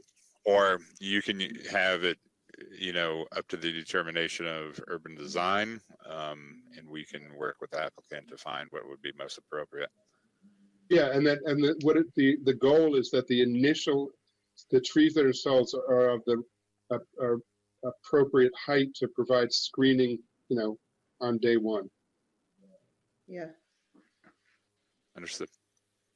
Okay. Ms. Scudder, yeah, okay. Yes, we're okay with that. Thank you, Chairman. And the only issue I have related to fencing, related to screening, is, dare I say, that the fence will be actually on the applicant's property, yes? Absolutely. Thank you. With nothing on the other side of the fence that doesn't belong to the other people. Okay, all right, we're fine. We will make okay. sure. Okay, thank you. So if there's no further deliberation, Commissioner Dorner, Commissioner Washington, if you're okay, then I would look for a motion from our motion maker. Okay, Mr. Chairman, I move that we adopt the findings of staff and approve DSP-20002, TCP2-018-2023, and AC-22009, along with the conditions as outlined in staff's report with the following modifications. We shall delete condition 1X, and there will be two proffered conditions proffered by the applicant. The first proffer relates to a proffer of a 28-foot statute. And then the second proffer relates to the condition discussed about, what was it, going through certification. What was that, Mr. Chairman? That was, what was, I made a note here. That was 1W5. Oh, yes, 1W, yeah, right. The 15-foot statute needs to be shown. That's right. Thank you so much, Madam Council. And then condition 1W5 shall be modified to include language that it would be approved by the urban design section. And I would ask staff and council to work together and ensure that the language with regards to 1W5 as well as the two proffered conditions is consistent with the discussion this afternoon. I think I got it all. Okay. I think so. Let's check with Mr. Hurlbut, Ms. Coleman, Ms. Shelley. Does the motion feel that it captured everything we talked about? I believe that's complete. I have to be careful about 30-day holiday breaks, right? Yeah. Just to clarify, I think the motion maker said that there would be three added condition or three modifications. And I think at the end of the day, there were four: the deletion of 1X, the proffered condition, and then the three proffered conditions. So. That is correct, Mr. Hurlbut. Thank you. Okay, is there a second? I'll second. All right, we've got a motion by Commissioner Washington, a second by Commissioner Dorner. Any discussion on the motion? No discussion. I will call the roll. Commissioner Washington. Vote aye. Commissioner Dorner. Vote aye. I vote aye as well. The ayes have it 3-0. I want to thank everybody from the public. We hear your concerns loud and clear. Hopefully through with what we have the authority around, hopefully we addressed some of them. I imagine this isn't completely going away. Ms. Scudder, I think you've heard where we are coming from, and anything that in your role you can do to continue to encourage the applicant, your client, to be good neighbors with all these issues. Staff, I appreciate all, Ms. Coleman and planning staff, I appreciate all the work that you've done on this complex issue. So thanks to everybody. And I believe that concludes all the items for today's agenda. Mr. Hurlbut, any further business to come before the planning board today? There's no additional business. Okay, with that, folks, without objection, we are adjourned. Everybody, have a good day. Have a great day. Bye. Bye, everyone.